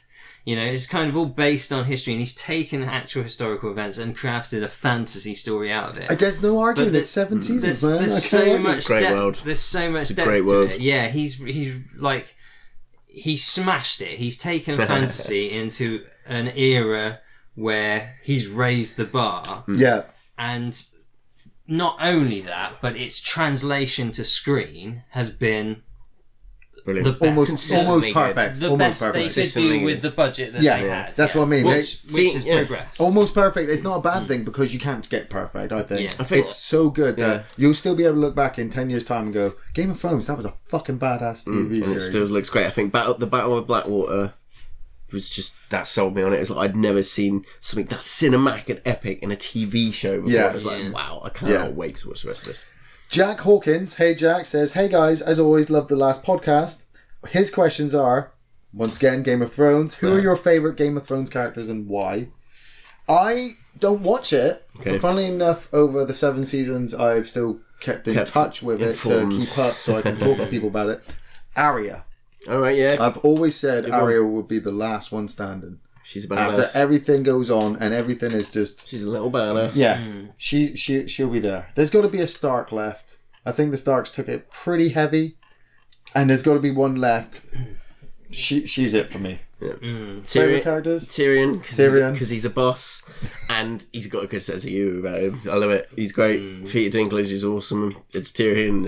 Just awesome. I'm a bad guys kind of guy. I really liked King Joffrey. I thought it was brilliantly done. I'm beginning to really like the king. Although it totally turns my stomach, the Cersei and Jaime dynamic, right? And how they are, like how she's becoming basically totally nuts, and he sort of teeter-totters on being just like what he is, what he was born into, and then. Something that's much more rational, much more likable.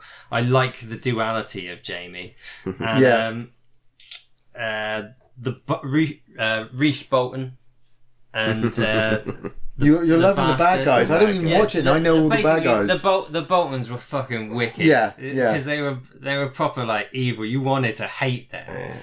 I'm quite liking Euron. He's like a bastard, and he's evil, and he's having a good time. And it's he's having right. a good time. He looks like he's proper psycho. The guy that's playing him in the series is doing really well. See, Jack's favourite is Bronn. I mean, I don't know Bronn. Bronn is the Hound. The Hound. The Hound is fucking The Hound wicked. and Bronn are both epic characters. Yeah, Bronn's great. There you go. He's like probably the one guy that said the C word the most in this series, surely. Bronn is. Yeah, again, he is like you can imagine him and the Hound coming to because they're sort of who would win? Spoilers. Who would win out of them? Do you know what I mean? Oh, everybody dies in the end. We all know that. J. Davies McCabe. Doesn't matter who my favourite character is. They're all going to die. J. Davies McCabe. Hey Jay says bad movies with good ideas that should be remade to improve the overall product. Say that again. Bad movies with good ideas that should be remade to improve the overall product. Yeah. Funnily enough, I've still got World War Z stuck in my head. World War Z, Aliens vs Predator. Yes. Star Wars. Fair enough. Star Wars. Everything after the first 3. Bad movies though. Into Darkness. Star Trek. See, a good franchise always has a couple that you're like. I was going to say Terminator as well.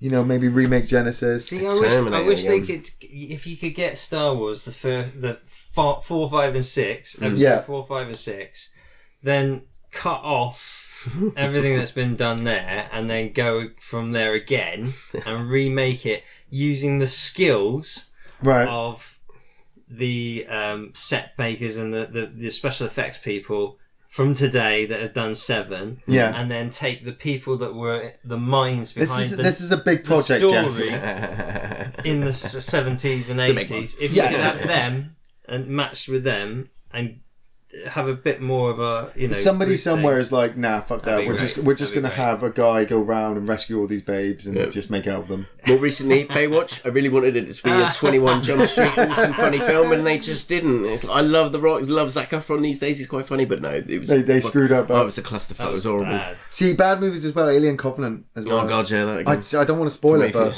books you'd like to see made into films. I mean, we did this Dune, World War Z, and Armada. Chris Thornton. And Warhammer 40k. Warhammer 40k, yeah. Chris Thornton, hey Chris, says, love listening to the podcast and doing a great job. Thank you very much.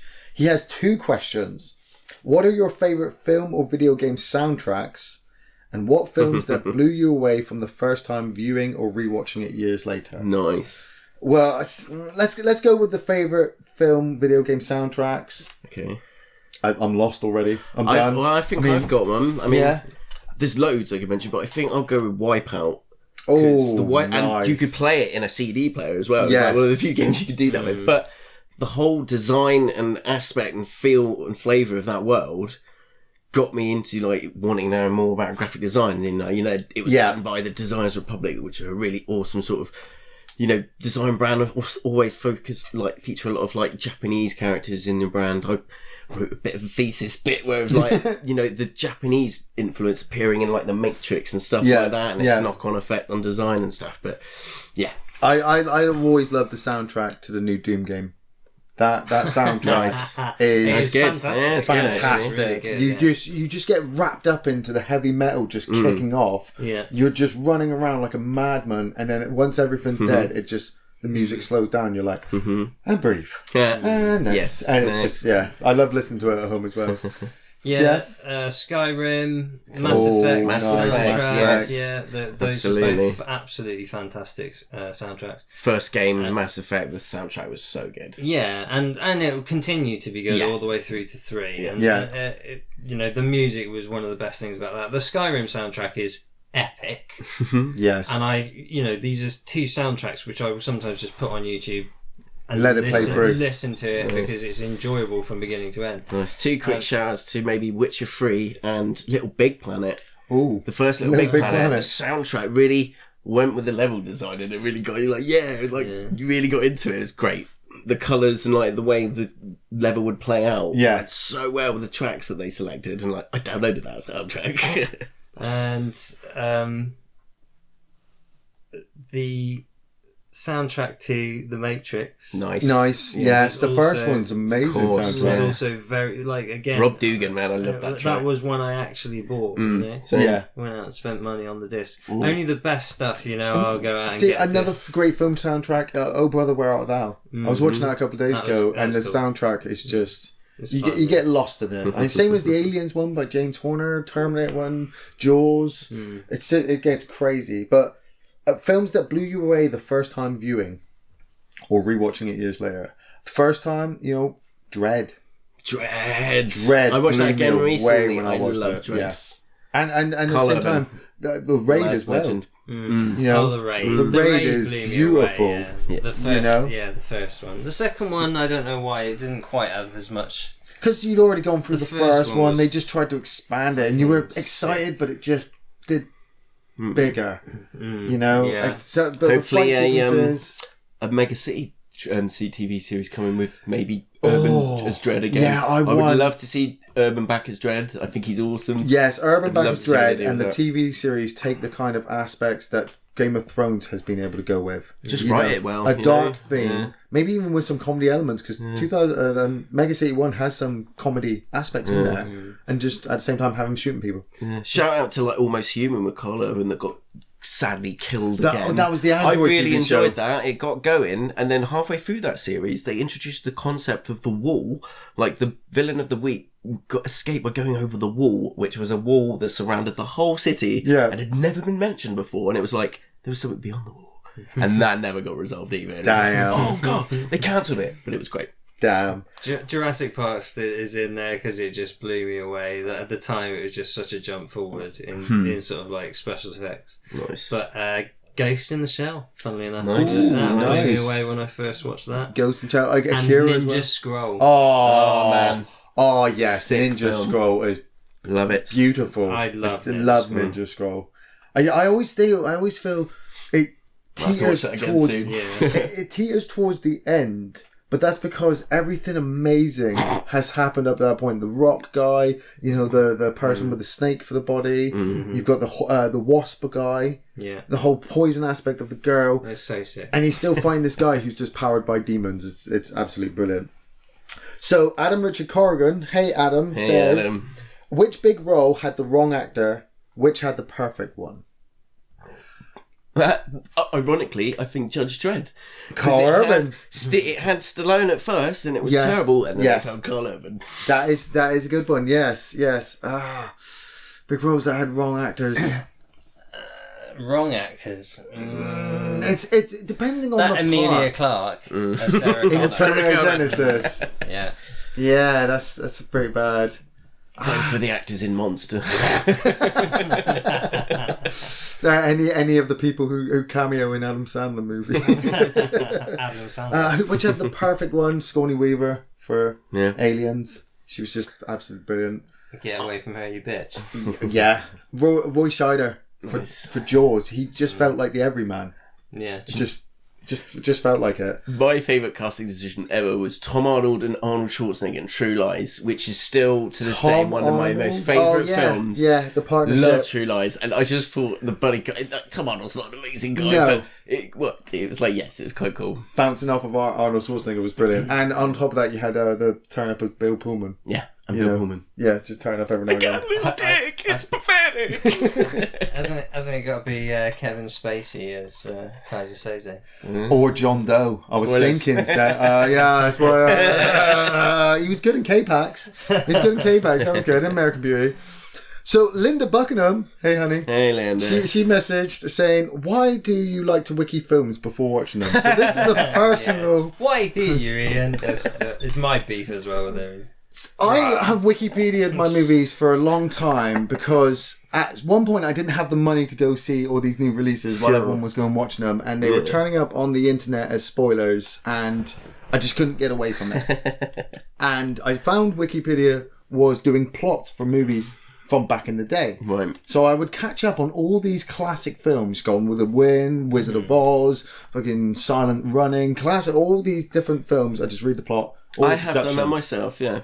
Then I realised that they're doing it for newer releases. And I'm like, so I can read Dark Knight on there without going to the cinema. Yeah. I can see the new Terminator movie. So I read the plots to kind of know what it's like before going in. They say knowledge is power. That's how I like to feel when I walk into the cinema. And going into cinema is rare these days. It's quite expensive. Sometimes it's not the best experiences, like when you go to see Baywatch or Star Wars Force Awakens. So I like to be prepared, and I'm glad I do, because Alien Covenant I was prepared for. I was ready for it. I couldn't tell anybody why. You know, people are like, "You going to see the Alien movie?" I'm like, "Yes." And what do you think it's going to be like? And I'm like, "It's going to be all right." And do you do it so that you're not disappointed? No, I just do it because I like to read. It's like reading a novelisation as well. You know, when they release the films in book form, I could go out and buy it. When you read books and then watch the movies and have the surprise. I do read books. I've got books to read. I've got editing to do. I've got a family to take care of and work to do. So when I'm... Now, this is a personal view on me as well. When I'm at home and I need to go to the little boy's room and have 5 minutes to myself where my son's not banging on the door asking me why the universe the way it is. Just like to... I take my little pad with me, I sit in the toilet, get out Wikipedia, and I'm like, what's out now? Spoil a movie. Spoil a movie. Spoiling the shit. That plot looks quite good. I might talk to Gary about that, you know, see if he's seen it and things like that. So it prepares me. Nice. Yeah. So. Tom Madden, hey Tom, says, in the light of Daniel Craig's recent announcement, what would be your Bond theme and film title? So this is because at this point when the podcast goes out, everyone should know this. Daniel Craig has said he's in the next Bond movie, which I think is Bond 25. Blimey. He was saying that he wasn't going to come back. And nobody else, is there? That's the problem. I wasn't such a big fan of Spectre. I felt it was deflated. It deflated the story that had been story arcing for Bond's character. So with this new one... They had too many, like... I would call it Never Say Never Again. Again. Yeah, it was a bit... Never Say Never Again 2. There's too much of that with the audience as well. Do you know what I mean? They were kind of like talking to the audience almost more and more in the Bond film. Kind of like, you know, sort of like making quips, self-aware quips about Bond to the audience. Yeah. And... that's when it starts to ruin being Bond. Do you know what I mean? Because for me, anyway, some people love that kind of Bond. Yeah, do you know what I mean? I love all the types of Bonds. It starts to parody itself, and then to me, then Bond loses what it is meant to be about. I think I was thinking about this question because I saw it and I thought to myself, you know what? Something to do with Rebirth. I'd like Daniel Craig to be Bond all the way through the next movie, but be a tired old Bond, like a bit like Logan. Logan. You know, a bit of like Logan. And at the end, he hands over to the title to a nameless, faceless character, and he says, "Now you're the 007." But you don't see who it is, so that the film ends where they can rebirth it at any point. I don't know if you could call it Rebirth. A song about Rebirth by Adele would be quite a picture, you know. But that isn't You've got to restart the franchise again. Is it though? That's the thing. No, it is Bond. Bond is anything Bond wants to be. He's a fucking badass. If you ask the people that make Bond, they tell you all the different Bonds. They are just different actors playing the same character. Yes. And all these things have happened to Bond. So when Daniel Craig hands over, it's not even like Doctor Who where Skyfall was born in a different body. He is meant to be the same character. He just happens to. But be maybe that's okay. Actor. Like I said, he doesn't say now you're Bond. He hands over the 007 title. It just so happens that maybe the next Bond decides to take the name James Bond to have the If it would be a very easy way for them. Yeah, like they Phantom. should do that. Really, yeah, they should make it so that because then it gives them the easy get out. You know, they can change Bond and evolve Bond and do different things with Bond. Just call it Bond. Just call it Bond. James Bond. No, just call it Bond. That's the no, Bond Extreme. Bond Extreme 3D. Yeah, 2. IMAX. Hannah LaRouge. Hey Hannah says, if you could be any character in any film, who would you be? Quick fire. I'm going to go with Bruce Campbell in Army of Darkness. Oh, Adrian, good one. Come back to me. I think. I'm thinking you're thinking Nathan Fillion. Oh, you're going with Superman, yeah? Superman. Yeah, why not? Yeah, kicking around like Superman again. Well, if we're going like that, I'd be Thanos. I'd be Thanos for a laugh. I mean, come on. Iron Man, because that suit looks like fun. No, I want to retain my humanity. Or a semblance of it. Oh, fuck humanity, man. I mean, Thanos in the Infinity Gauntlet or Darkseid, Shao Kahn, big badass. Yeah, Hannibal Lecter. You don't want to be like you do want to be like a god, don't you? You would just. What do you mean? Do God. I am a god? It just so happens. I haven't got my powers back. Yeah, I'm waiting for that. Transition of the planets and alignment and all that. Okay, Mike Collins, hey Mike, says a film that you are a fan of, but the other one of you hates. Well, obviously, I answered that before. Cabin Fever. Gary is a big fan of Dead Rising Watchtower. Absolutely loves that film. If you have copies of that film lying at home, he is collecting them. So send them to him. He's actually wanting to build his own Dead Rising Watchtower fort. Yeah. Jay Hodge. Dead Rising Watchtower. Well, his own Watchtower. Yeah, I like what you did there. Jay Hodgkinson, hey Jay, says, any anime manga you guys like or have read, watched in the past? Ninja Scrolls, absolutely amazing. Akira's absolutely amazing. I watched me Golga a few years in the second watching to understand Akira, but I loved it. Yeah, any of the Dragon Ball Z stuff. I'm currently watching Dragon Ball Z. The Frieza saga, just standing around. Man, Evolution was on TV a couple of days ago, and the wife was watching it. I walked in front of him. Nice. I kind of wanted to scream. I suppose for you, Geoff, it would be Cowboy Bebop. Yeah, Cowboy Bebop. Cowboy Bebop. I loved Gundam robots and stuff. Yeah, I also really like that. One Punch Man. One Punch Man. Fist of the North Star. Fist of the North Star is very cool. But it's a little bit. It's still quite weird. Fist of the North Star. It's a kind of like a. It's not a series. What's the one with the big Titans? Attack on Titans. Attack on Titans is brilliant. I always loved the rendition of Battle Royale that they did. I never the original film. I read the comic books and they're making it on screen. I had a massive anime phase. All of those films, Ghost in the Shell, Akira, even Princess Mononoke and Howl's Moving Castle and Totoro. They're great. Miyazaki and all that. Yeah, Studio Ghibli. I loved anime. Yeah, I kind of went off it in the last 10 years or so, but I had many a Gundam model and stuff like that. Well, I mean, kind of like I said, we're still in animation already with your Star Wars Rebels. You're just waiting for the next one to come along. George Lee, hey George, says, what's your favourite film that no one else likes? You know already, but you love. And what is the film you'd like to see get a director's cut? Well, so we'll go with the second part because we went through the first part already. What is the film you'd like to see get a director's cut? Oh man, World War Z, so it completely fixes this plot structure in the whole film. They'd have to change the whole entire film, man. They'd have to change the whole entire film. I'd like to. It's hard because when you get a film, the director's cut usually comes out, and it's only rarely that a couple of additional scenes are good. Most of it's just extra talking and extra filling of scenes. So it's like watching the assembly cut of Alien 3 doesn't really change my view on how I feel about the film. It just moves a few things around and adds a few things in. Yeah. I actually do prefer sometimes the original theatrical, because that's how I see it. Yeah. And then watch the extra scenes as a bonus, and then decide if I like it or not.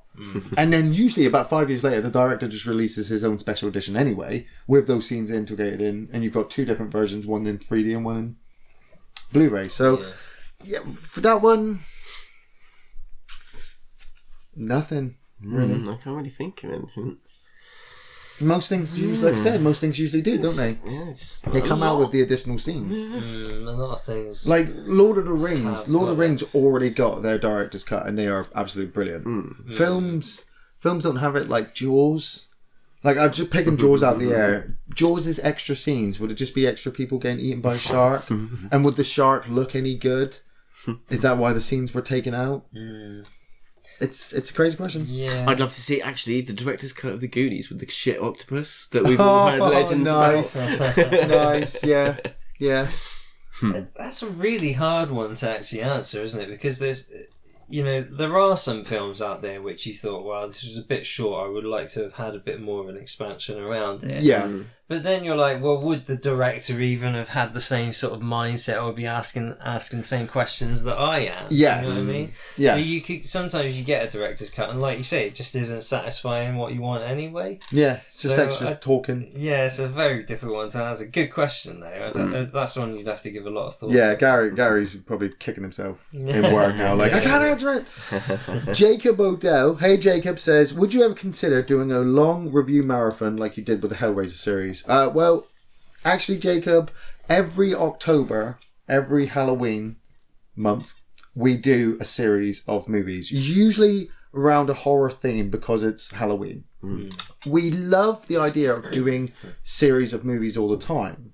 Yeah. The only issue that we have is because we've done the series before, like we did Halloween series, we did the Alien series, we've done the Hellraiser series. We are currently at this moment editing the new series for this coming October. It's draining. Anything after a while is fucking brilliant compared to what you're watching. The Hellraiser series was some of the most difficult watching I ever had to do. And when Gary would give me another film to watch for a second review to edit on, that film was usually brilliant. And then he's like, next Hellraiser movie. I'm like, fuck, really? Aliens wasn't too bad. Yeah. But then he kind of cracks the whip and he's like, right, now we've got to finish off the Predators and get into a couple of the Terminators too. And I'm like, that's a lot, man. I'm ingesting a lot of fucking sequels there. Yeah. I need something to bleach my eyes because I've then got to go and edit it. Yeah. So, and you're going to watch bits over need a and chaser. over. And yeah, over long and story over. short, the series are kept for October. If we, get more time to be able to work on them more, maybe we'll keep them going in the month. But otherwise, business as usual. HD Bird, HD, hey HD, says, how do you guys get away with showing that Phoebe Cates clip from Fast Times at Ridgemont High? If you haven't seen this clip, it's about 7 second long clip of Phoebe Cates, who's obviously the hottie from Gremlins, climbing out of a swimming pool towards Judge Reinhold, I think it is, from Beverly Hills Cop, and she unbuttons her bikini top and you see full breast shot. Nice. The reason why we were able to get away with this is that with the footage that I used, I kept it underneath YouTube's copyright law of how long you can use the clip. Now, I believe that YouTube actually doesn't have a problem with nudity as long as it's not too over the top and overused. And if it is, then you put a warning in front of it about what's coming up so that anybody who watches it doesn't flag it immediately and call you a complete fucking sicko. Ridgemont High, though, with Phoebe Cates, I mean, it's fucking Fast Times at Ridgemont High. It's not exactly fucking Forrest Gump or Driving Miss Daisy. This film's like a rarity if you have seen it. And if you haven't seen it, you're not really missing much. Because it's got, what's his face? Sean Penn in it. as a stoner, teenage stoner. One of his first roles. It's really good. It's got Phoebe Cates in it. She takes the top off. So Ash Whittingham, hey Ash, says if you could have been an extra in any film in history, which one would it be? Geoff, any extra in any film? Or pick one at least. What? Should we come back? I'd like to be a Jedi. A Jedi. Yeah. Attack of the Clones in that big arena fighting. Yeah. Going down there. That would have been cool. Adrian? An Echo Troop on the set of Hoth. Empire Strikes Back. Yeah, man. An extra on set, I'd go with one of the police officers in the police station in Basic Instinct when Sharon Stone uncrosses her legs. That'd been awesome. One of the gaggle of cops in the background. yeah. Being an extra, I like Bruce Campbell, one of the extras on the set of Armored Darkness when Bruce Campbell's doing his speech with the shotgun. So many. All Edgar Wright's films, like the Cornetto trilogy. Yeah, I bet Cornetto that trilogy. you could tell like Hot Fuzz was just a great laughter film. Yes, and they were loving it. I would love to have been on to see. We went up to Wales the other day to see the village, and it was like, yeah, brilliant. I bet it'd be a lot of fun if you were like one of the soldiers that went to battle in like Braveheart or something like that. I was thinking that, like on the set of running down the hill. Well, I mean, you answered that with the thousands of extras all done up. Yeah, the something Attack like of that. Clones, the arena phase. That's absolutely amazing. I mean, any battle sequence is just like the practical. Any of the Spartans. Gladiator. Any of the Spartans from that opening battle with the barbarians. Fucking like, wicked. I bet that was amazing. That was one that ran through my mind. Actually. Nigel Penrose, hey Nigel, says 47 meters down. Discuss. And he says, "Lol, Gary, it was shit, but then I haven't seen Sharknado 5 yet." 47 meters down. I think I can answer for Gary and say that he kind of enjoyed it. It was all right, nothing major. It did get a bit silly towards the end. I haven't seen it myself. I have wikied it, surprisingly, and it was nothing major. If you like two girls in a cage and a shark. He liked The Shallows, and I was just like, that's just a girl stuck on a rock. He's just like, yeah, but it's really good. And I'm like, it's a girl stuck on a rock. Sharknado, yeah, they're making more Sharknados, ripping off Back to the Future, and shark movies, I don't think can do it anymore. Honestly, Deep Blue Sea was maybe the last good one I watched. When you go into like Ghost Shark, I'm looking forward to Meg. Meg's supposed to be coming out in 2018, but we live in an era where you can actually just go online and then watch somebody being in a cage getting actually attacked by a shark, or somebody trying to just beat a shark off their connect. Do you know what I mean? There's so much video footage of actual sharks. Why would you watch a shitty movie? Because people like that claustrophobic feeling, don't they? I mean, you know, when you're underwater, what else are you going to fight underwater apart from a shark? It's not like you put in Piranhas, people hate it. You put in fucking Finding Nemo, people hate it. You know, if it's an octopus, people love Finding Nemo. Yeah, but not if they hate the sharks. They hate the shark. The sharks don't eat anybody. They just want blood. They want to see blood frenzy. It's not fair on the animal because the animal's not blood friendly. Exactly. I walked across the top of the aquarium tank this week. Yes, with it like through work, and it was brilliant. It was you could see the top and the sharks. It's like the tank in Ace Ventura. Like, it's my line manager went, "Oop, that's not snowflake." Don't go in there. Brilliant. James Lee Ball, hey James, says, "Hey guys, big fan of you both. My question is, how did you guys meet?" Well, we've gone through it before on a podcast number 3, I think it was, or podcast number 2, in the Q&A section of how me and Gary met. Drinks, films, talking.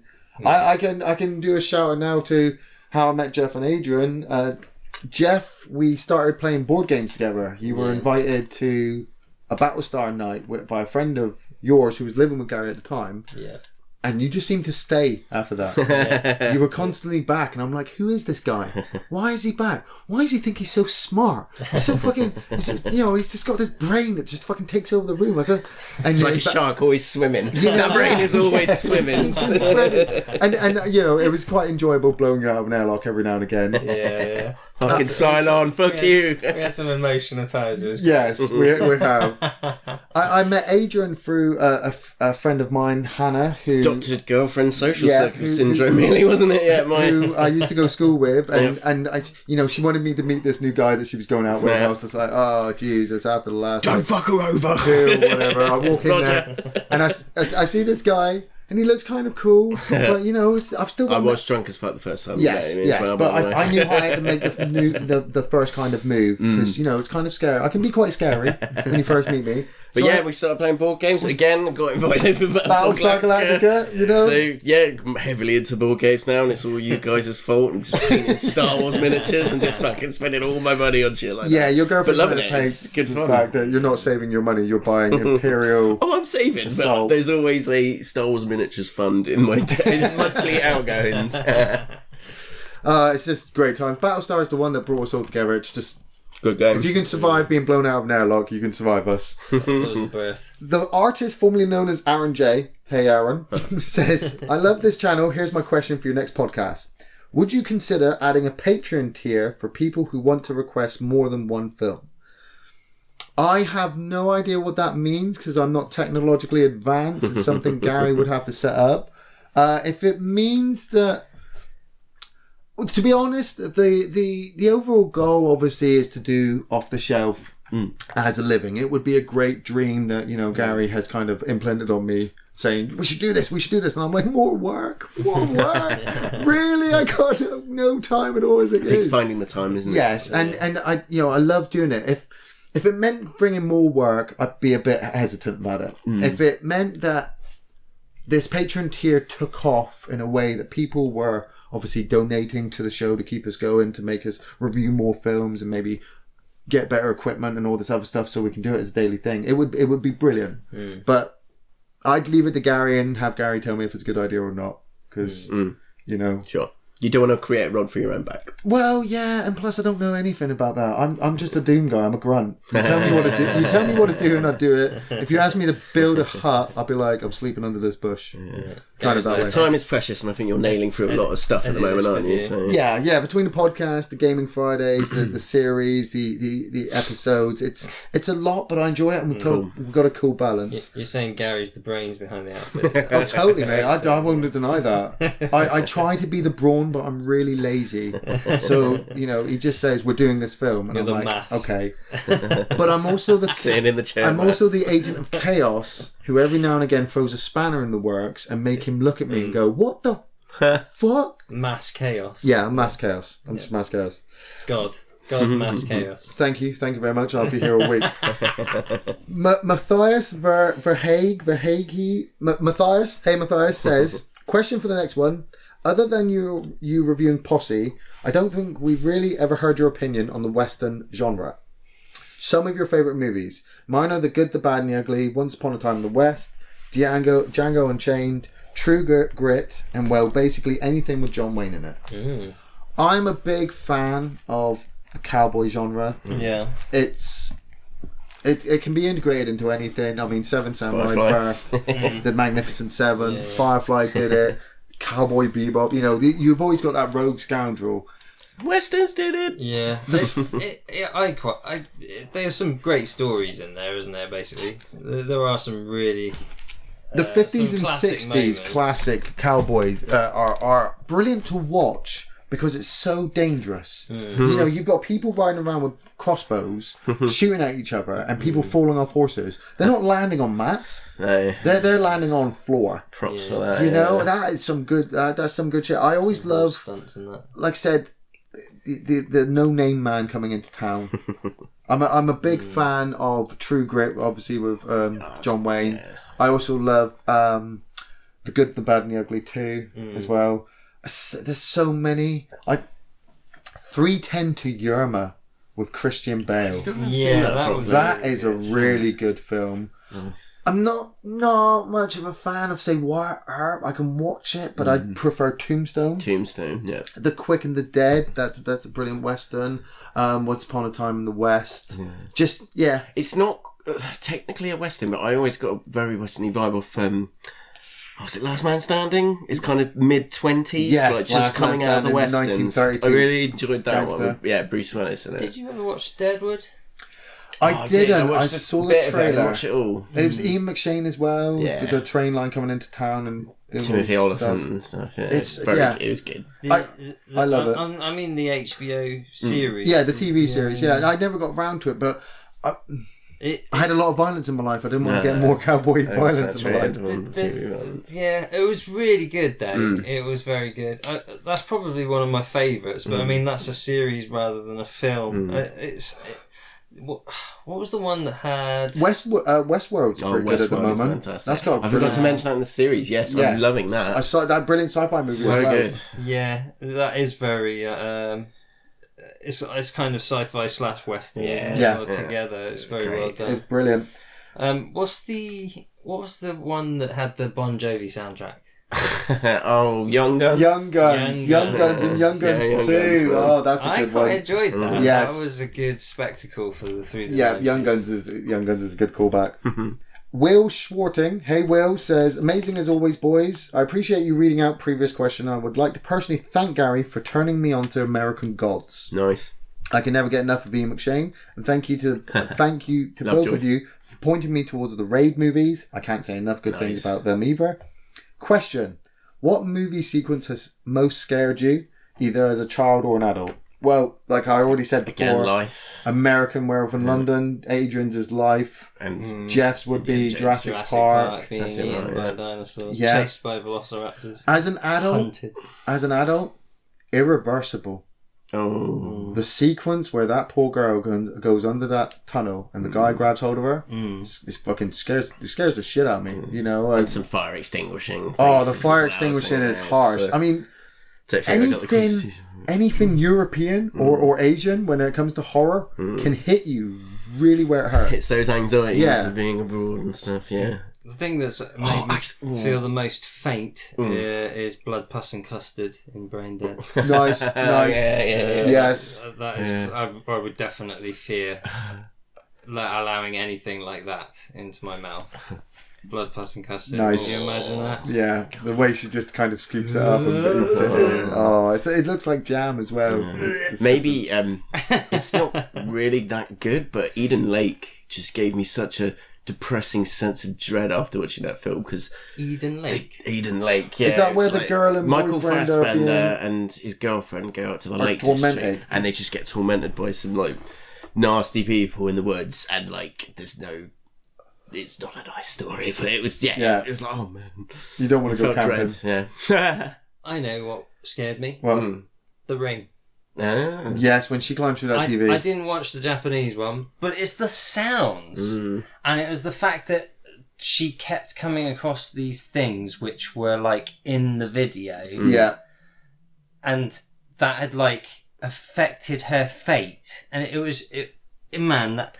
fact, thinking about it now, it still chills me. The story of The Ring and the idea of it, that you watch this video and then you are ticking down on a countdown to die. Because she's going to come and get you. And because she's going to come and get you. And there's no happy ending in it. No, you know what I mean? No. That chilled me to the bone. With the sounds they used as well. Because I'm very like... The audio I really notice and I pay attention to it. And the sounds that they use in it are really well produced. And there's something there's a very scary quality about the sounds that they've used and the way they piece that together and the images and really brilliant. It's the same with me with Pulse as well. The original Japanese Pulse is disturbing. The sound that tripods make, that remake one that I always thought was War of the Worlds. Yeah, War of the Worlds, and like you just hear it across the horn, landscape. It's like, oh god, run. Matt Midgley, hey Matt, says, great podcast as always, thank you very much. My question for the next podcast is, if you could see a sequel to any standalone movie, which movie would it be? Serenity 2, if they can do it well. I'd take a Serenity 2, sort of. No, leave it alone. Yeah, there's ones I've watched recently which I thought, well, that would be alright as a sequel, but I just got to be Life, isn't it? For you? A sequel for Life would be a good one, yeah. Oh, it was good, but no, I'd rather have more of that monster. Sequels of other things, I think, more than Life. Yeah. Yeah.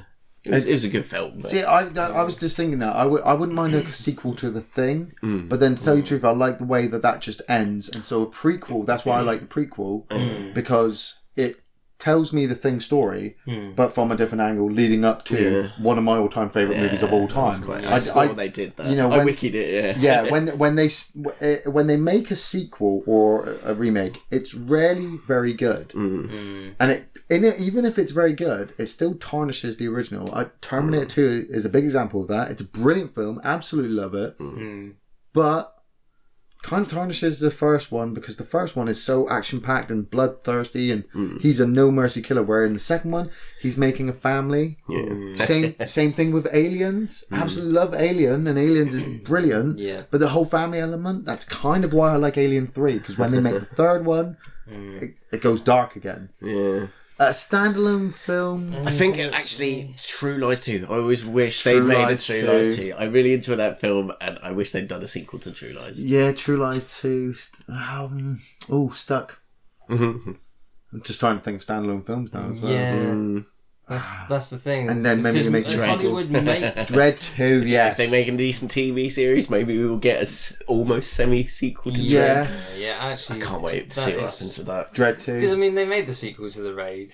Do you know what I mean? But whereas Dread, and we did a comparison of the Dread and Raid together, and yet Dread, that is, when I spoke about Dread the first time, I said, I want to see them expand on this now. They did some and turn really it cool into stuff. something, to do something that they, like the whole idea of the judges in that universe being the law, fucking brilliant. Yeah. We could have some amazing sci-fi stories Yes. from Dread with a sequel.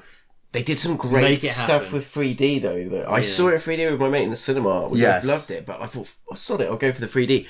They did some really cool stuff with 3D, like the bar flick and stuff. And like when they slow-mode the victims and push them over the edge and everything's like 1%. Yeah. And everything looks crystal and stuff. That was really That good. was amazing. That was the whole bursting in the house sequence, way Carl Urban moves and just fires. It's absolutely brilliant. Yeah.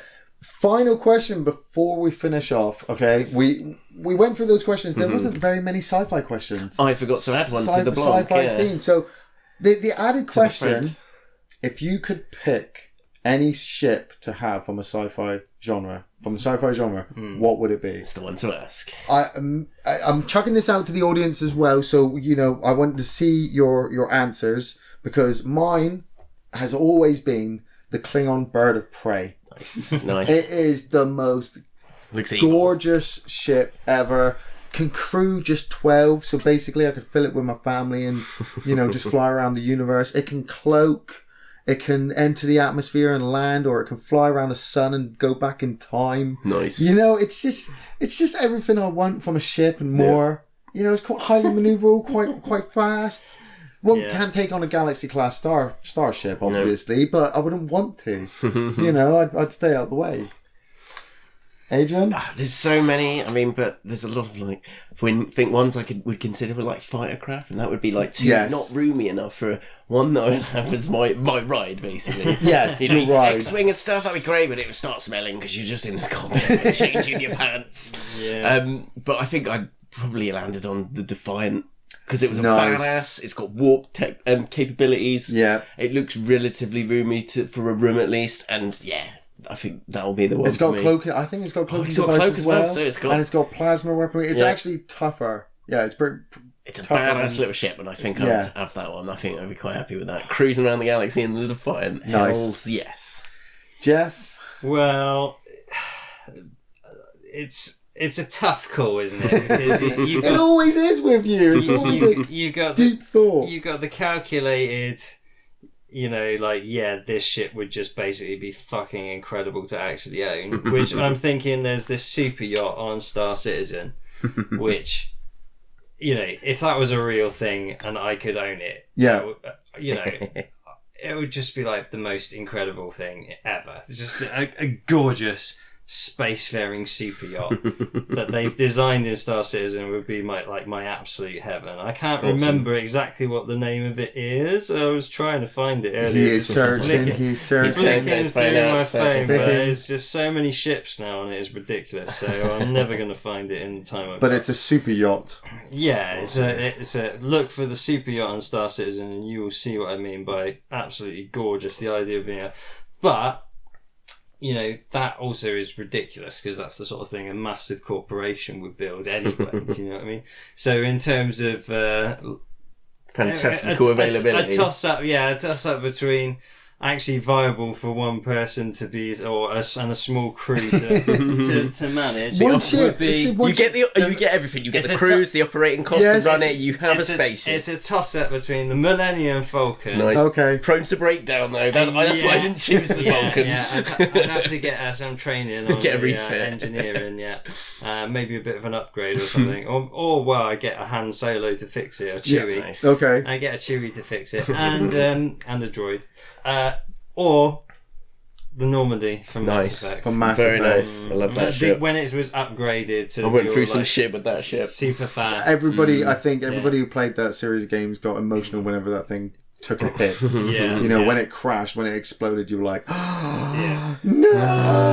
And it looked so badass. Yeah. It was so well designed. It looked lush. Excellent. Like proper sleek shit. Sleek. Yeah, badass. Nice. Well, I hope you enjoyed that podcast, ladies and gentlemen. I'm sure Gary will return for podcast number 10. This is Iain, Geoff and Adrain signing off. Obviously, catch up with our film reviews on Thursday. Our games go up on Fridays. And once a month, we get together and blabber on for 3 hours on a podcast. So, take it easy. Take it easy. Signing off.